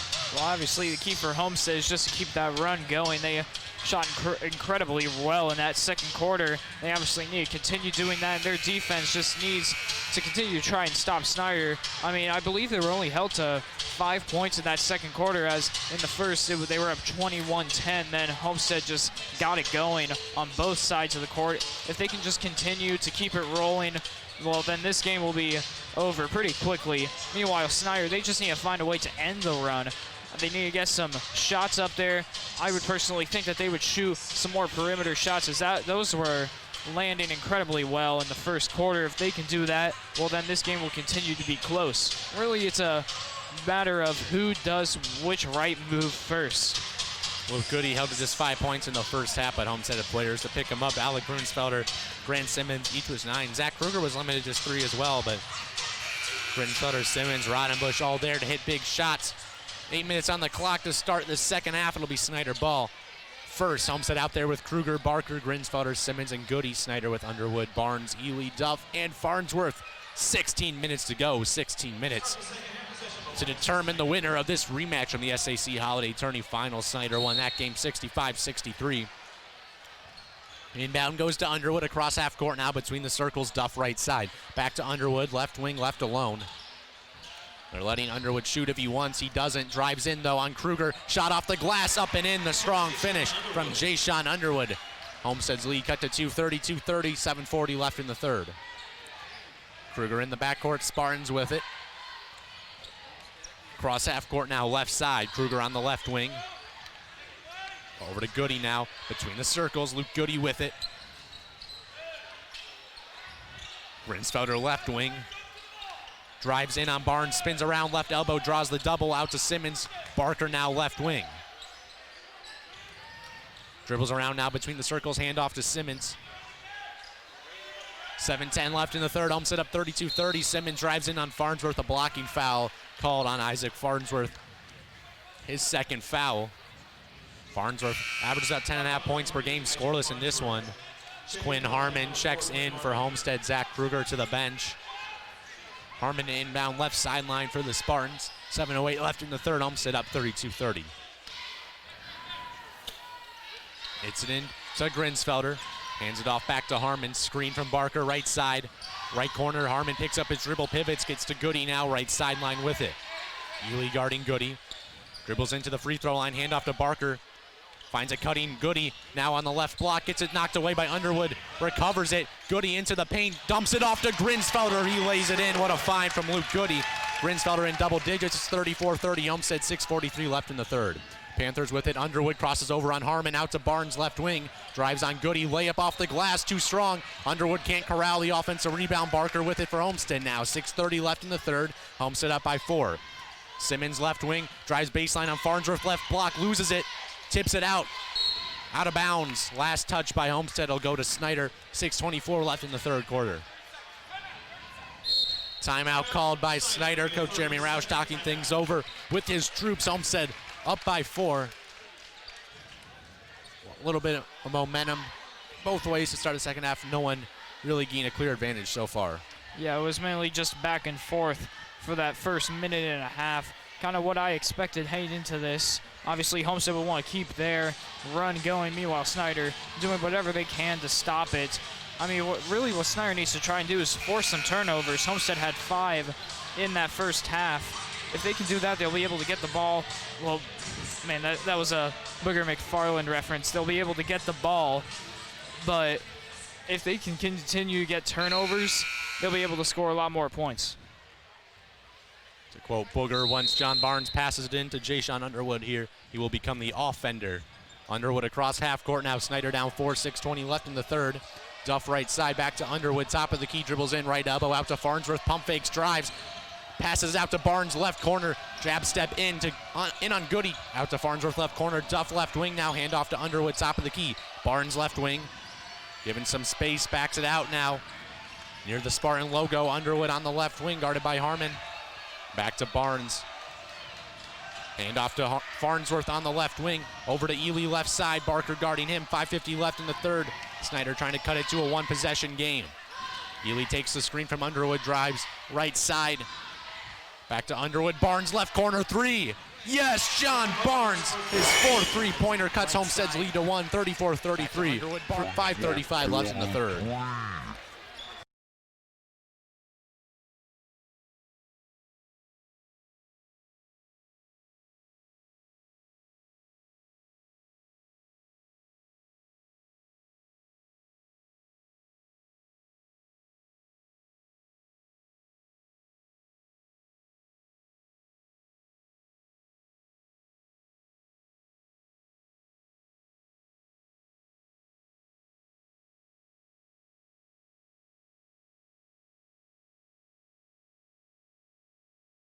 Back to Harmon. Grinsfelder left wing. Goody takes a screen from Harmon and Grinsfelder. Guarded by Farnsworth with it on the left wing. Feeds the post to Grinsfelder, and it looks like he got held down low as the pass goes out of bounds. It'll go to Snider, 4:16 left in the third. Panthers up by 2. Rodenbush, Archbold into the game for Homestead as Grinsfelder and Barker take a seat. Panthers ball, chance to make it a 2-possession game, trailed by 4 to start the second half. Homestead led by a few points at half in the last matchup as well. Underwood across half court.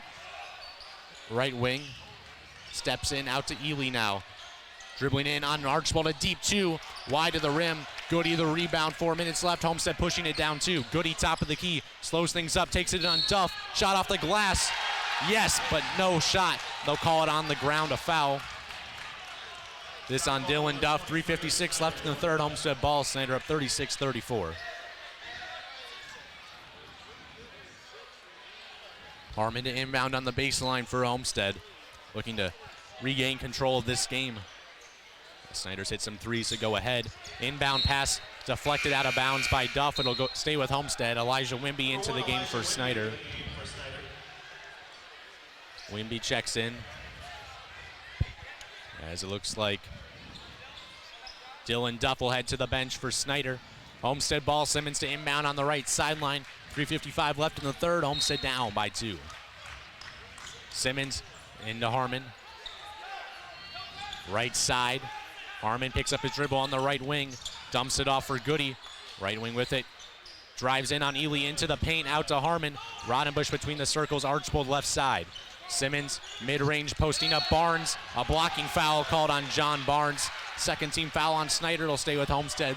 3:38 left in the third. Panthers up by 2.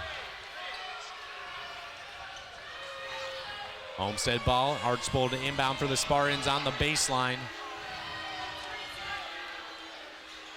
Archbold can't find anyone. Lobs it into Simmons at the logo, guarded by Barnes. Over to Goody left side, hounded by Michael Ely. Takes the screen from Harmon. Goody top of the key now. Steps in on Wimby. Right elbow. Picks up his dribble out to Archbold. Right corner. Back to Goody in the paint. Posting up. Gets it knocked away. It goes out of bounds. Last touch by Snider. It'll stay with Homestead. 3:21 left in the third. Panthers up by 2.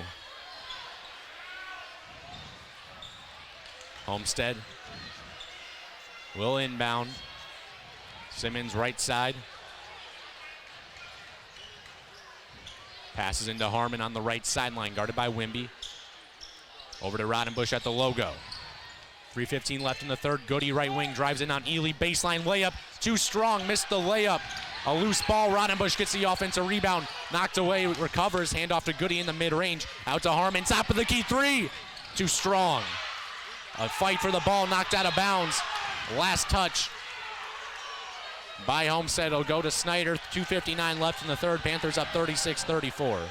Although nothing turned into any points for Homestead out of that possession, that was a great effort by Patrick Rodenbush to keep that possession alive and get at least the opportunity for points. Ely across half court between the circles now. Over to Underwood left wing. Panthers up by 2, looking to extend that. Wimby right side deep 3. Short.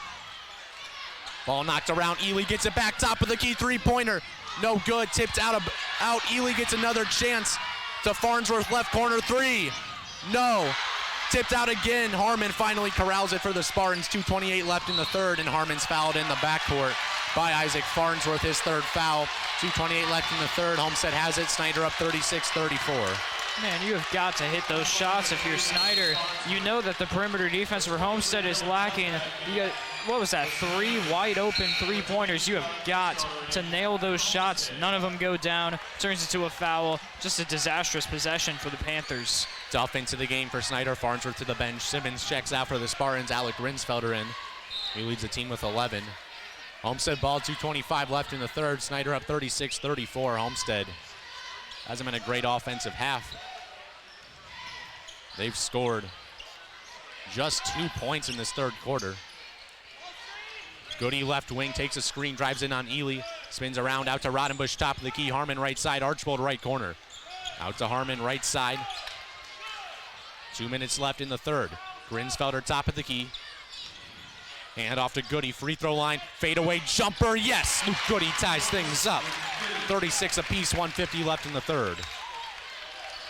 Underwood top of the key to Barnes left baseline. Steps back out beyond the arc to the corner.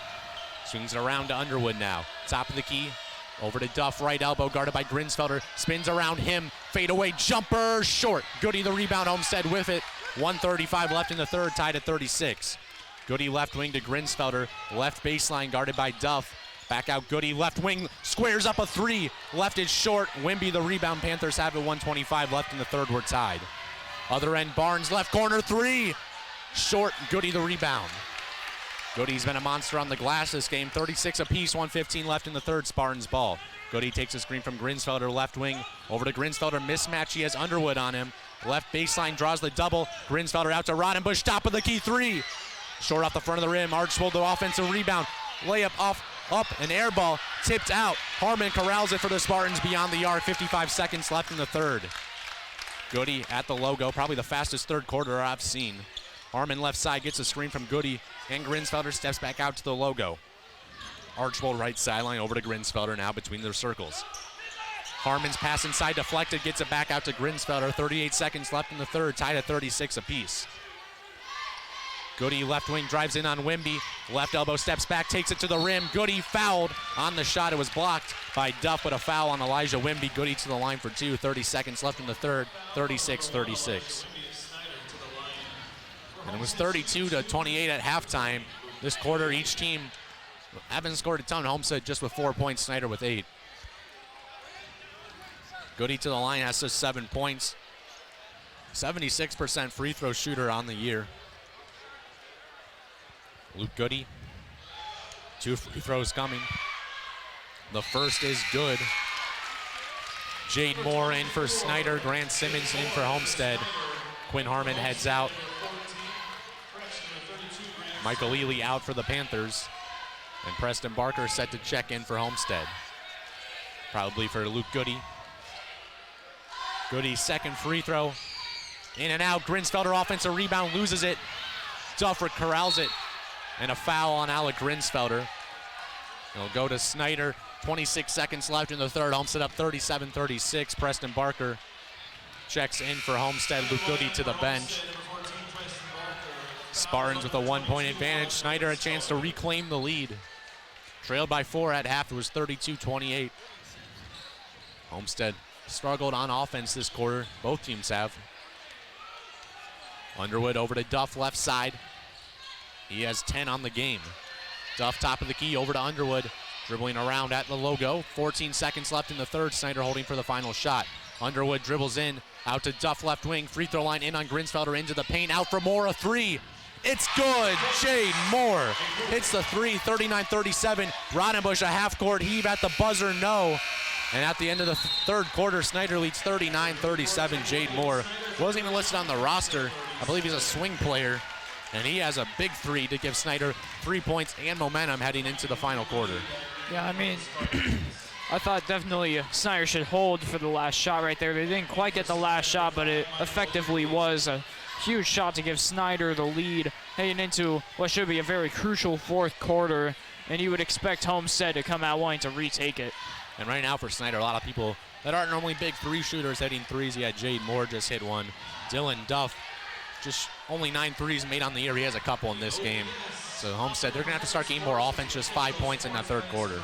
Yeah, I mean, luckily for the Homestead defense, most of Snider's three-pointers, at least in the third quarter, just did not land at all. There was a possession where they had about 3 wide-open threes, and none of them could land. I mean, that's pretty much Homestead's only chance to stop them because it doesn't seem like they're going to make any adjustments for their perimeter defense. Luckily, Snider's been missing several threes. They just have to hope that it continues. 8 minutes to go. Snider with a 39-37 advantage heading into the fourth. They led after the first. Homestead led at halftime, and Snider reclaims the lead with a strong third quarter, especially on the defensive end. Holding Homestead to 5 points. They scored just 11 themselves, but it was enough to gain a 2-point advantage heading into the final quarter. Homestead ball to start the fourth. Goody, Simmons, Barker, Archibald, and Grinsfelder out there for Snider. It's Barnes, Moore, Duff, Ely, and Underwood. Archibald inbound for Homestead. 8 minutes on the clock. 8 minutes left to go. Homestead 3-0 in conference play, looking to keep that going. Simmons across half court now, left side. Gets it to Goody, left wing. Can't feed the post, gets it to Barker up top instead.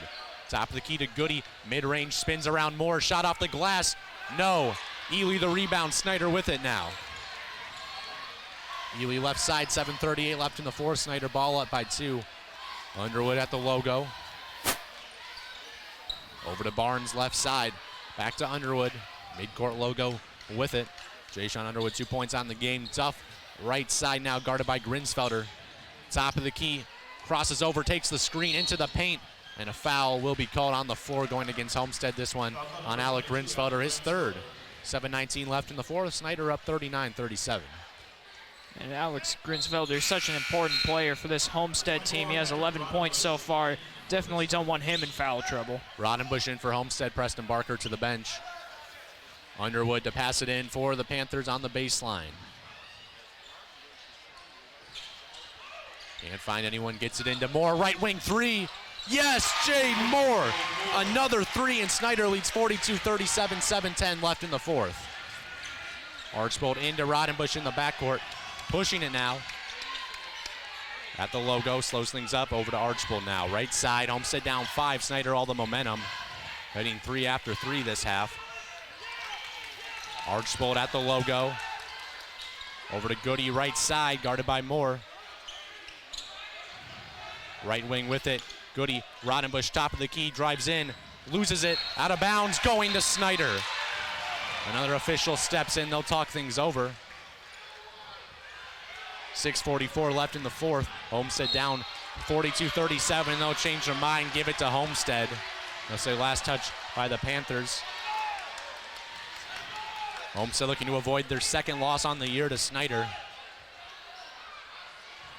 Archibald to inbound on the baseline. Homestead in need of some offense, just 5 points in the second half. Archbold into Simmons, right wing. Goody, top of the key, squares up, dribbles in, right elbow. Over to Grinsfelder, top of the key now. Archbold left side, dribbles around to the right. 6:30 left in the fourth, Homestead down 5. Rodenbush left side now. Over to Grinsfelder up top. Squares up, Ely. Grinsfelder backs things out to the logo, Simmons left wing. To Goody, top of the key. No, inside Grinsfelder. A layup, he can't hit it. Offensive rebound. Grinsfelder takes some contact and he'll head to the line for 2. Alec Grinsfelder going to the line. Homestead needs every point they can get. They can't make anything inside right now. Really, both teams can't hit anything inside. It just seems like every shot that has to be earned from the three-point arc for both teams. Grinsfelder's free throw rims around and falls. He has 12. Elijah Wimby into the game for Snider. Dylan Duff to the bench. 6:11 left in the fourth. Snider up 42-38. Homestead just 6 points in the second half. It's been a struggle for them on the offensive end, really struggling to get points in the paint. Grinsfelder's second free throw good. 13 points for Alec Grinsfelder. 6:08 left in the fourth. Homestead down 42-39. Underwood across the timeline now. Dribbling left side. Barnes, left wing with it. Guarded by Simmons between the circles. Picks up his dribble over to Underwood, right side. 5:50 left in the fourth. Barnes on the left wing. Thinks about it. Has 4 threes on the game. Instead, sends it cross court to Wimby. At the logo, Snider taking their time. Barnes left wing spins around Simmons. His pass deflected. Grinsfelder steals it. Other end, Goody all alone. Goes up and jams it. Boom, shakalaka. Just the jolt Homestead needed. They're down 42-41 now. 5:28 left in the fourth. Snider ball. Wimby on the right wing. Guarded by Grinsfelder. Ely now left elbow back out beyond the arc. Takes the screen from Wimby. Ely at the logo. Guarded by Archbold. 5:15 left in the fourth. Ely dribbles in. Gets it stripped. But a foul called on Homestead. Reach in. This one going against Patrick Rodenbush. It'll stay with Snider. That was just the third team foul. 5:13 left in the fourth. Snider at 42-41. Underwood to inbound. Underwood on the baseline. Gets it into Moore. Right corner 3. No good. Tipped around. And Archbold able to get the rebound for Homestead. Their trail 42-41, chance to take the lead with 5 minutes left in the fourth quarter. Goody now right side across half court. Dribbles around across the court to Archbold. Left side. Feeds it to Grinsfelder. Guarded by Underwood. Drives in, loses it. A fight for the ball. Loose ball. Grinsfelder knocks it out of bounds. And they'll say last touch by Snider. I don't know about that. It'll stay with Homestead. 4:41 left in the fourth. Panthers up 42-41. Yeah, I really think maybe Homestead touched that ball last. Definitely a contested call. I'm surprised they made it so immediately and didn't have a little discussion over it. Simmons to inbound. Actually, Archbold to inbound in the corner for Homestead left corner. 4:41 left in the fourth. Homestead down 1. Can't find anyone. Lobs it into Goody now left wing.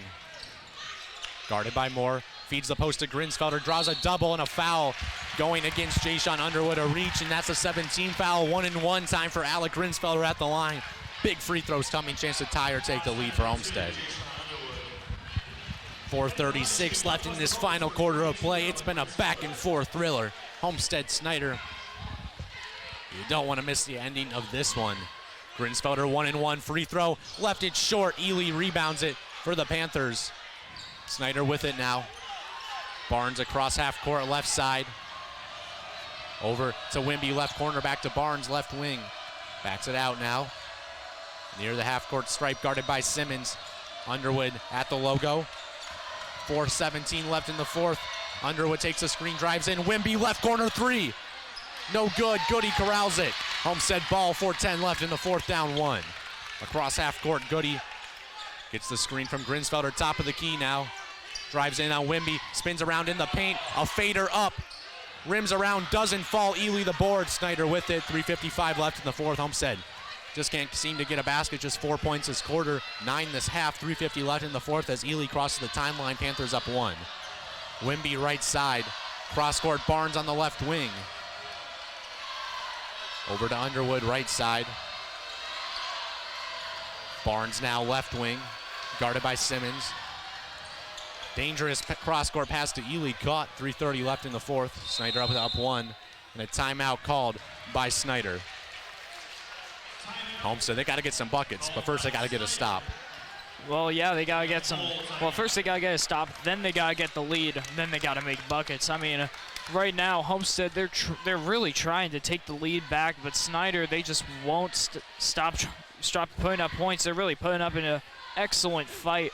Homestead getting to the line a lot of times. Alex Greensfelder had about 2 in a row right there. They just can't seem to hit those free throws, and right now it's been playing a huge factor, especially on the scoreboard in such a close affair.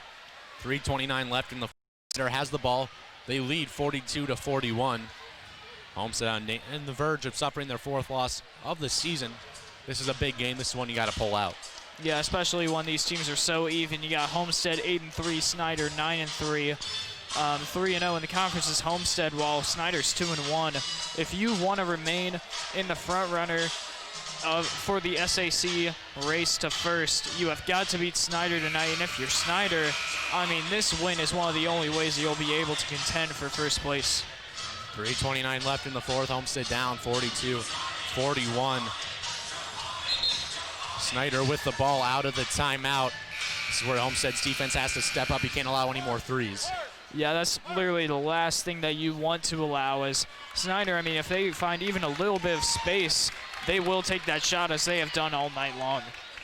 Snider ball out of the timeout. Barker into the game for Homestead now, as Rodenbush takes a seat. Barnes inbound. We haven't seen much of Zach Kruger this half for Homestead. He's been on the bench for the majority of the second half. 3:25 left in the fourth. Ely with it for the Panthers, up 1. Right side, Duff finds a cutting. Ely goes baseline, out to Barnes, left corner 3. Too strong, Duff offensive rebound, put back. No, but he's fouled by Grinsfelder. Dylan Duff putting in the work in the paint, getting the offensive board. He'll head to the line for 2. 66% free throw shooter on the year. Snider up 42-41, 3:13 left in the fourth, and these free throws are big. Dylan Duff, 2 free throws coming. The senior, 10 points on the game. He and Ely haven't been dominant for the Panthers, but the defense has, and John Barnes, Jade Moore have hit some threes. Homestead really struggling on offense this half. They led 32-28 at the break, just 9 points in the second half. And 4 in this fourth quarter, 3:13 left in the fourth. As they're talking something over. I'm not sure what they could be discussing here. I mean, I'd hope that they're not discussing a possible chance at a technical foul. I wouldn't assume that they were.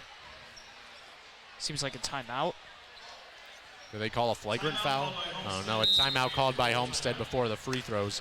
Coach Johnson talking things over, and Homestead, you got to start getting some points. 4 points in the fourth quarter. They just haven't been able to get good looks. Yeah, I mean, even when they don't get those good looks and they take those shots and they hit the rim and don't go in, I mean, they're getting a lot of those offensive rebounds, and even then they just cannot respond to this Snider defense. Everything's going Snider's way so far in this fourth quarter, and all Homestead can do is just try their darndest, and it's not working. They have got to get in there, get some points, and especially when they're on the free throw stripe, as they've been taken there plenty of times. Homestead down 42-41, 3:13 left in the fourth. Out of the timeout, Dylan Duff will be shooting 2 free throws. He's able to knock down both. That'll be big for Snider. That'll force Homestead hit a 3 to tie, but still 3 minutes, 13 seconds left. You don't need that. Yeah, I mean, there's plenty of time for Homestead to tie or take the lead. You've just got to not allow this one to get out of hand, especially when Snider has that 1-point advantage and being on the 3-point or on the free throw stripe. Duff to the line for 2. 66% free throw shooter on the year. Averages 18 and 8 a game. He has 10 on the game.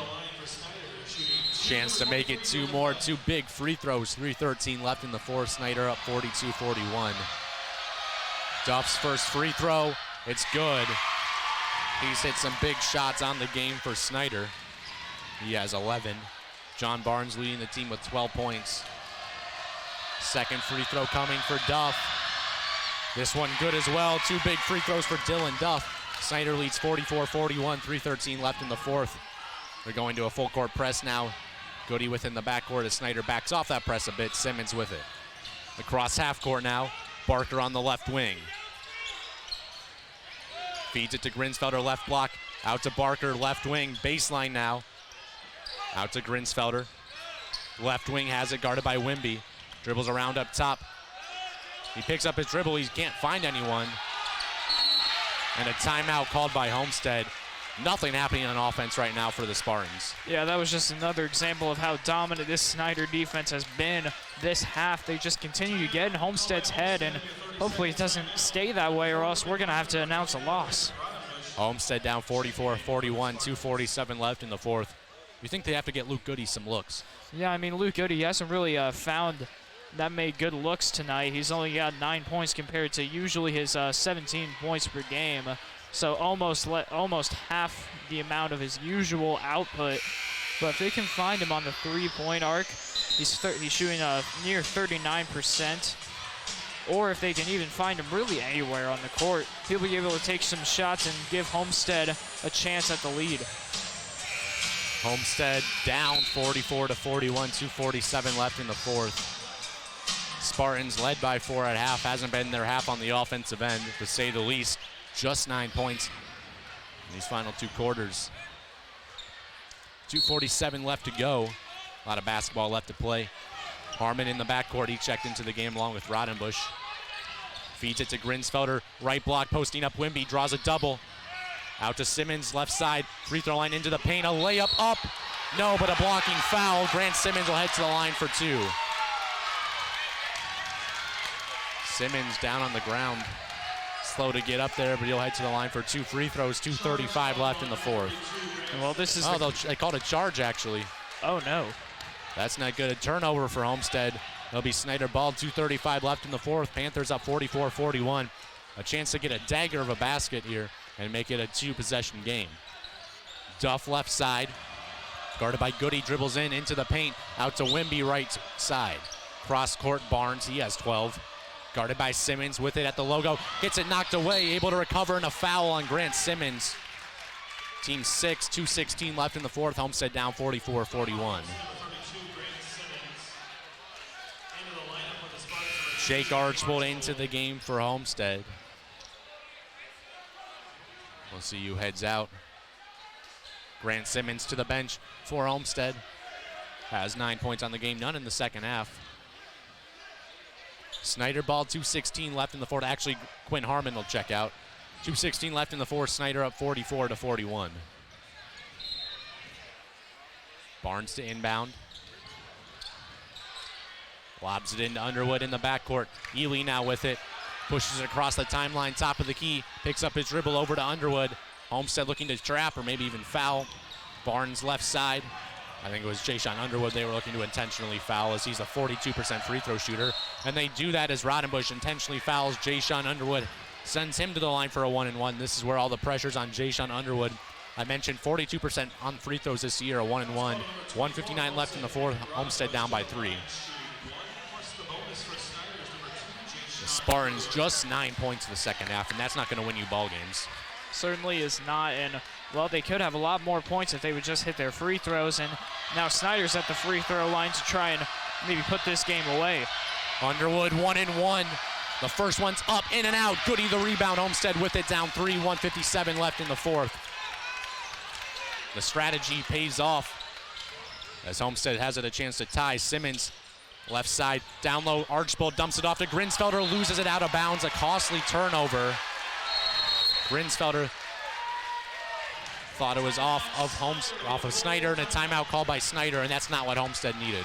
That's not what they needed at all. Turnovers seem to be a problem only in that first half. Third quarter, they didn't have any, but man, that is just a crucial turnover at the worst possible time to have one. You come right off of a huge situation where, you know, a man misses his free throws and you have a incredible opportunity to tie or make it close again, and turnover just not going to cut it. Homestead down 44-41. I mentioned 9 points this second half.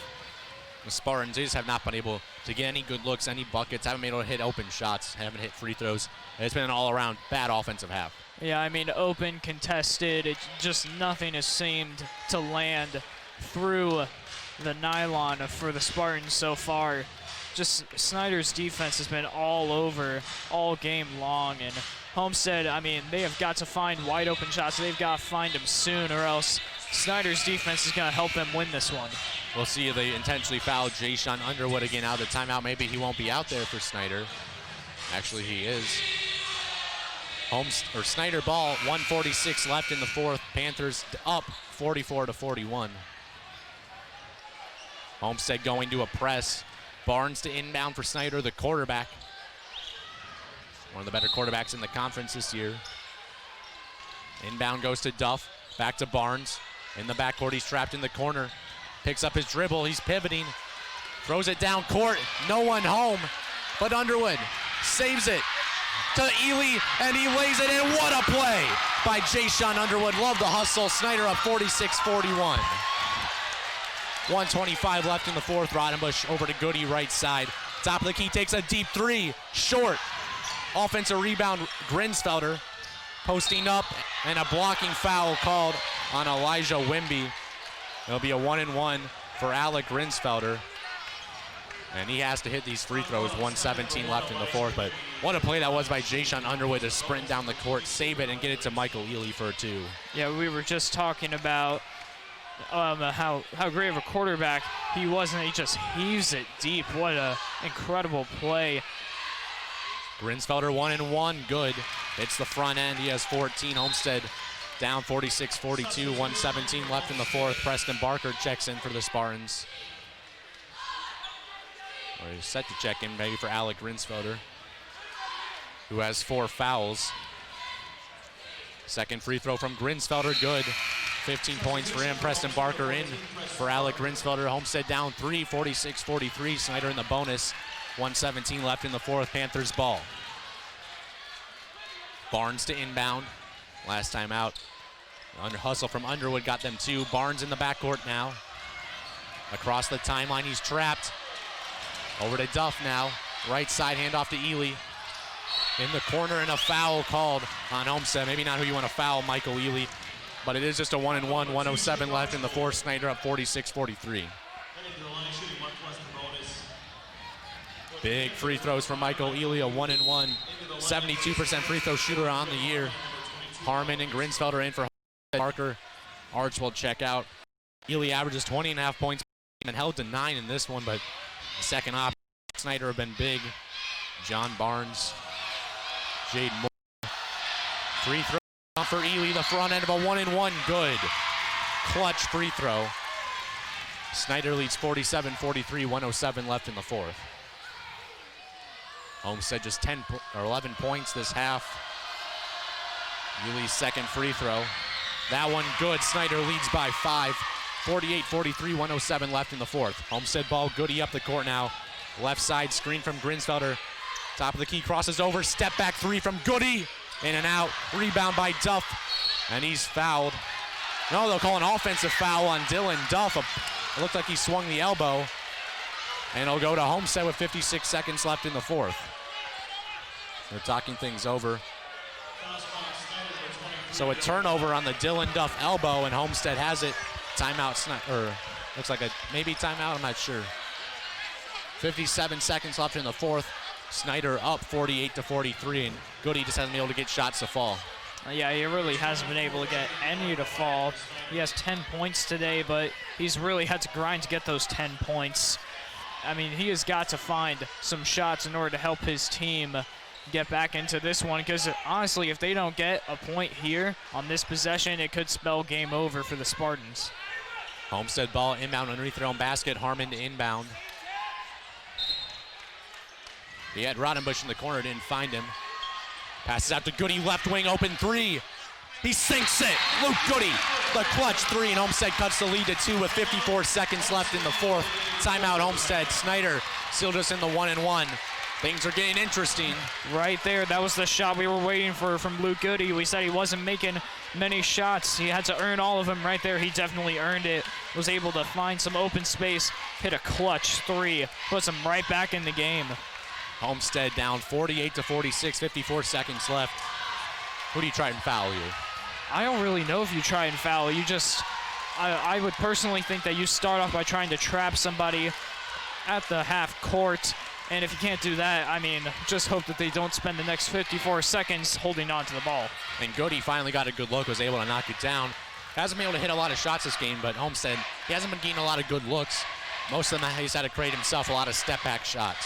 He really has. I mean, like I said, he has been working hard to get all 13 points. He has just been grinding in the paint. Like you said, a lot of step-back shots. He is just working hard. And it seems to be paying off as Homestead's now right back in it. 54 seconds left in the fourth. Snider up 48-46, their ball. Goody hit the big three to cut it to a 2-point game. Even if Homestead gets one miss at the line, it'll be a one-possession game for them. They got the ball back, obviously, off the Dylan Duff offensive foul. Snider ball, Duff no longer in the game. Jayshon Underwood to inbound. Gets into Barnes. In the corner, Simmons guarding him. Homestead to trap. Barnes to Underwood, and he's fouled by Rodenbush. Rodenbush's fourth foul. A 1-and-1 coming for Jayshon Underwood. 48 seconds left in the fourth. Underwood missed the front end of a 1-and-1 earlier. A 42% free throw shooter on the year. Yeah, that is a great decision to foul Underwood. Not the best free throw shooter out of this Snider team. Just like purposely fouling Shaq. You gotta do it. 1-and-1, Grinsfelder. Harmon back in for Homestead. 48 seconds left in the fourth. Snider up 48-46. Underwood, big 1-and-1. The crowd is on their feet. Front end, rims around, no. Goody the rebound. Homestead ball down 2. 45 seconds left in the fourth. Goody across the timeline now. 40 seconds left. Left wing drives in on Barnes. Steps back, left corner three. Short. Simmons offensive rebound. Put back, no, but he's fouled. Grant Simmons putting in work on the glass. He'll head to the line for 2 free throws. 35 seconds left in the fourth. A chance to tie it with Homestead down 48-46. Grant Simmons, another player who has really had to work for all of his shots, and that was a huge rebound by Grant Simmons and a huge drawn foul to get them maybe even a tie here. Put him right back in it. 81% free throw shooter. These are his biggest of the year. Homestead down 2, needs them both. 35 seconds left in the fourth. First free throw, good. Simmons has 10. As Barker and Archibald check back in for Harmon and Grinsfelder. Grinsfelder with 4 fouls. One more to tie it up, 35 seconds left. Dylan Duff not in the game. May have fouled out. I'm not sure about that. With the offensive foul. 35 seconds left in the fourth. Homestead down 1. One free throw coming to tie it up from Simmons. This one's up. Short. Tipped around. Rodenbush has it. Knocked out of bounds. Going to Homestead. Simmons couldn't hit the free throw, but the hard work on the glass pays off. Homestead a second chance. 30 seconds left. Snider up 48-47 still. Underwood back into the game for the Panthers. More to the bench. Harmon, Grinsfelder in for the Spartans. How about all the hard work Homestead's doing? Luke Goody putting in work, Grant Simmons putting in work. The entire Homestead offense just keeping this team alive. Crucial in the final minutes. Simmons to inbound for Homestead. They're down 1, 30 seconds left in the fourth. Into Goody, right side. Has it mid-range. Goody to the basket, a floater up, rims around and in. Luke Goody gives the Spartans the lead, 49-48, 20 seconds left in the fourth. Snider with it. Ely, right side down 1, 18 seconds left. Right wing, over to Barnes left side, 15 seconds left. Barnes drives in, a timeout called by Coach Roush. 14 seconds left in the fourth. Homestead has the lead, 49-48. It hasn't been Goody's best game, but he's come up big down the stretch. I mean, can you spell cold-blooded? Unbelievable shot, give him the lead, 14.6 seconds left. What do you do if you're Snider? I think you want to go to Michael Ely. It appears Dylan Duff has fouled out, so maybe not an option. So Michael Ely has to be your guy. He had big shot after big shot against Snider, or against Homestead last time out. Yeah, I mean, Ely obviously the best shooter on this Snider team. If you can find him open, you better pass it to him, because he can make it. And also, maybe even drive inside. I mean, you're only down 1. If you can draw a foul, especially from Michael Ely, where you got a 72% shooter, I think you either just try and find an open man on the inbound pass, or you just drive in and hope they foul. 14 seconds left in the fourth. Homestead 49-48. Don't need a 3. Any basket will be good for Snider. Archbold back into the game for Homestead. Archbold, Rodenbush, Simmons, Goody, and Grinsfeld are out there. Barnes, Moore, Ely, Wimby, and Farnsworth on the court for the Panthers. This is what high school basketball is all about. 14.5 seconds to go. Snider ball inbound, down 49-48. This place is rocking. This is as good as it gets. Barnes to inbound, lobs it into Ely, midcourt with it. 12 seconds left. Ely driving in on Archbold. Fade away 2. Yes! Michael Ely hits it.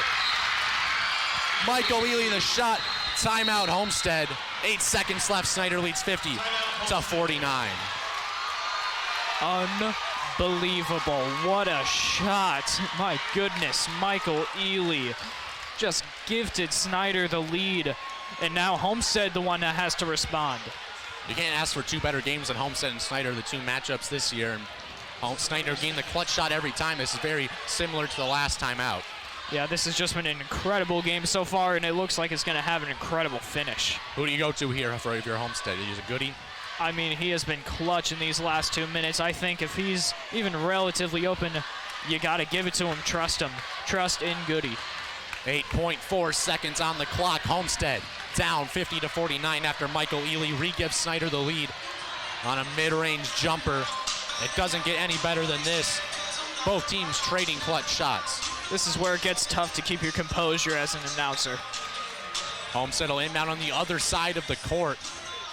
8.4 seconds to get it down, get a shot, and hopefully if you're the Spartans, get a win and move to 4-0 in conference play. Snider won the last time out 65-63, on the verge of beating Homestead once again.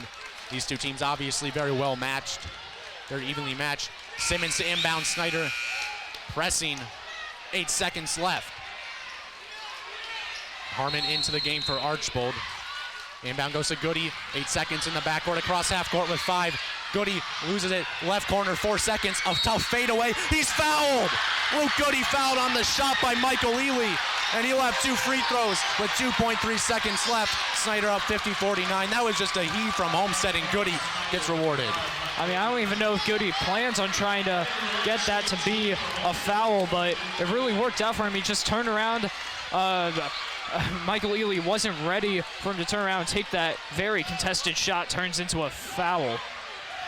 2.3 seconds left in the fourth. 2 free throws coming for Luke Goody. He's been clutch. 76% free throw shooter on the year. Homestead down 50-49. First free throw from Goody. It's good. We're tied. 16 points for Luke Goody. We're tied at 50. 2.3 seconds left in the fourth quarter. Barker and Archbold to check in for Homestead on the defensive end. Second free throw from Goody for the lead. It's good! Homestead has a 51-50 lead, 2.3 seconds left in the fourth. It's Snider ball. 2 seconds. Oh, and it was actually a 3 he was fouled on. Looked to be a 2. 1 more free throw coming for Goody. I didn't even realize it was a 3-pointer they called the foul. Third free throw from Goody. Ice. Cold. Luke Goody gives Homestead a 2-point lead. 2 seconds. Inbound to Barnes. A 3/4 court heave at the buzzer. It's good! It's good! Oh my! Are you serious? John Barnes. 3/4 court at the buzzer for the win. I don't believe what I just saw. Oh my God. Are you kidding me? John Barnes, the quarterback, just heaves it deep like he did in the football season. Unreal. I don't believe what I just saw. 2.3 seconds left in Barnes. It's a 3/4 court shot to win it. Unreal. Oh my. Wow. That's all I can say. That was one of the best finishes I've ever seen. Back and forth. I mean, that is the perfect way to finish it. Wow. Unreal. John Barnes, 15 points on the game. Everything Homestead could do to win, they did, but you can't do anything against something like that at the end. Yeah, I mean, that is just a miracle heave right there. The Hail Mary from John Barnes. Just an incredible shot. What a fight Snider put up at the end. What a fight Homestead put up at the end. Just an incredible game, and can't really take away anything bad from both these teams. Just an incredible bout. I have never seen anything like that in person. That's the craziest shot I've ever seen. That's one for the history books. That certainly is. I hope somebody got that on camera. And Luke Goody down the stretch did everything he could for Homestead to win, but looked like they had the game won, and John Barnes at the end, you can't do anything against that. Unreal. Wow. That's just absolutely crazy.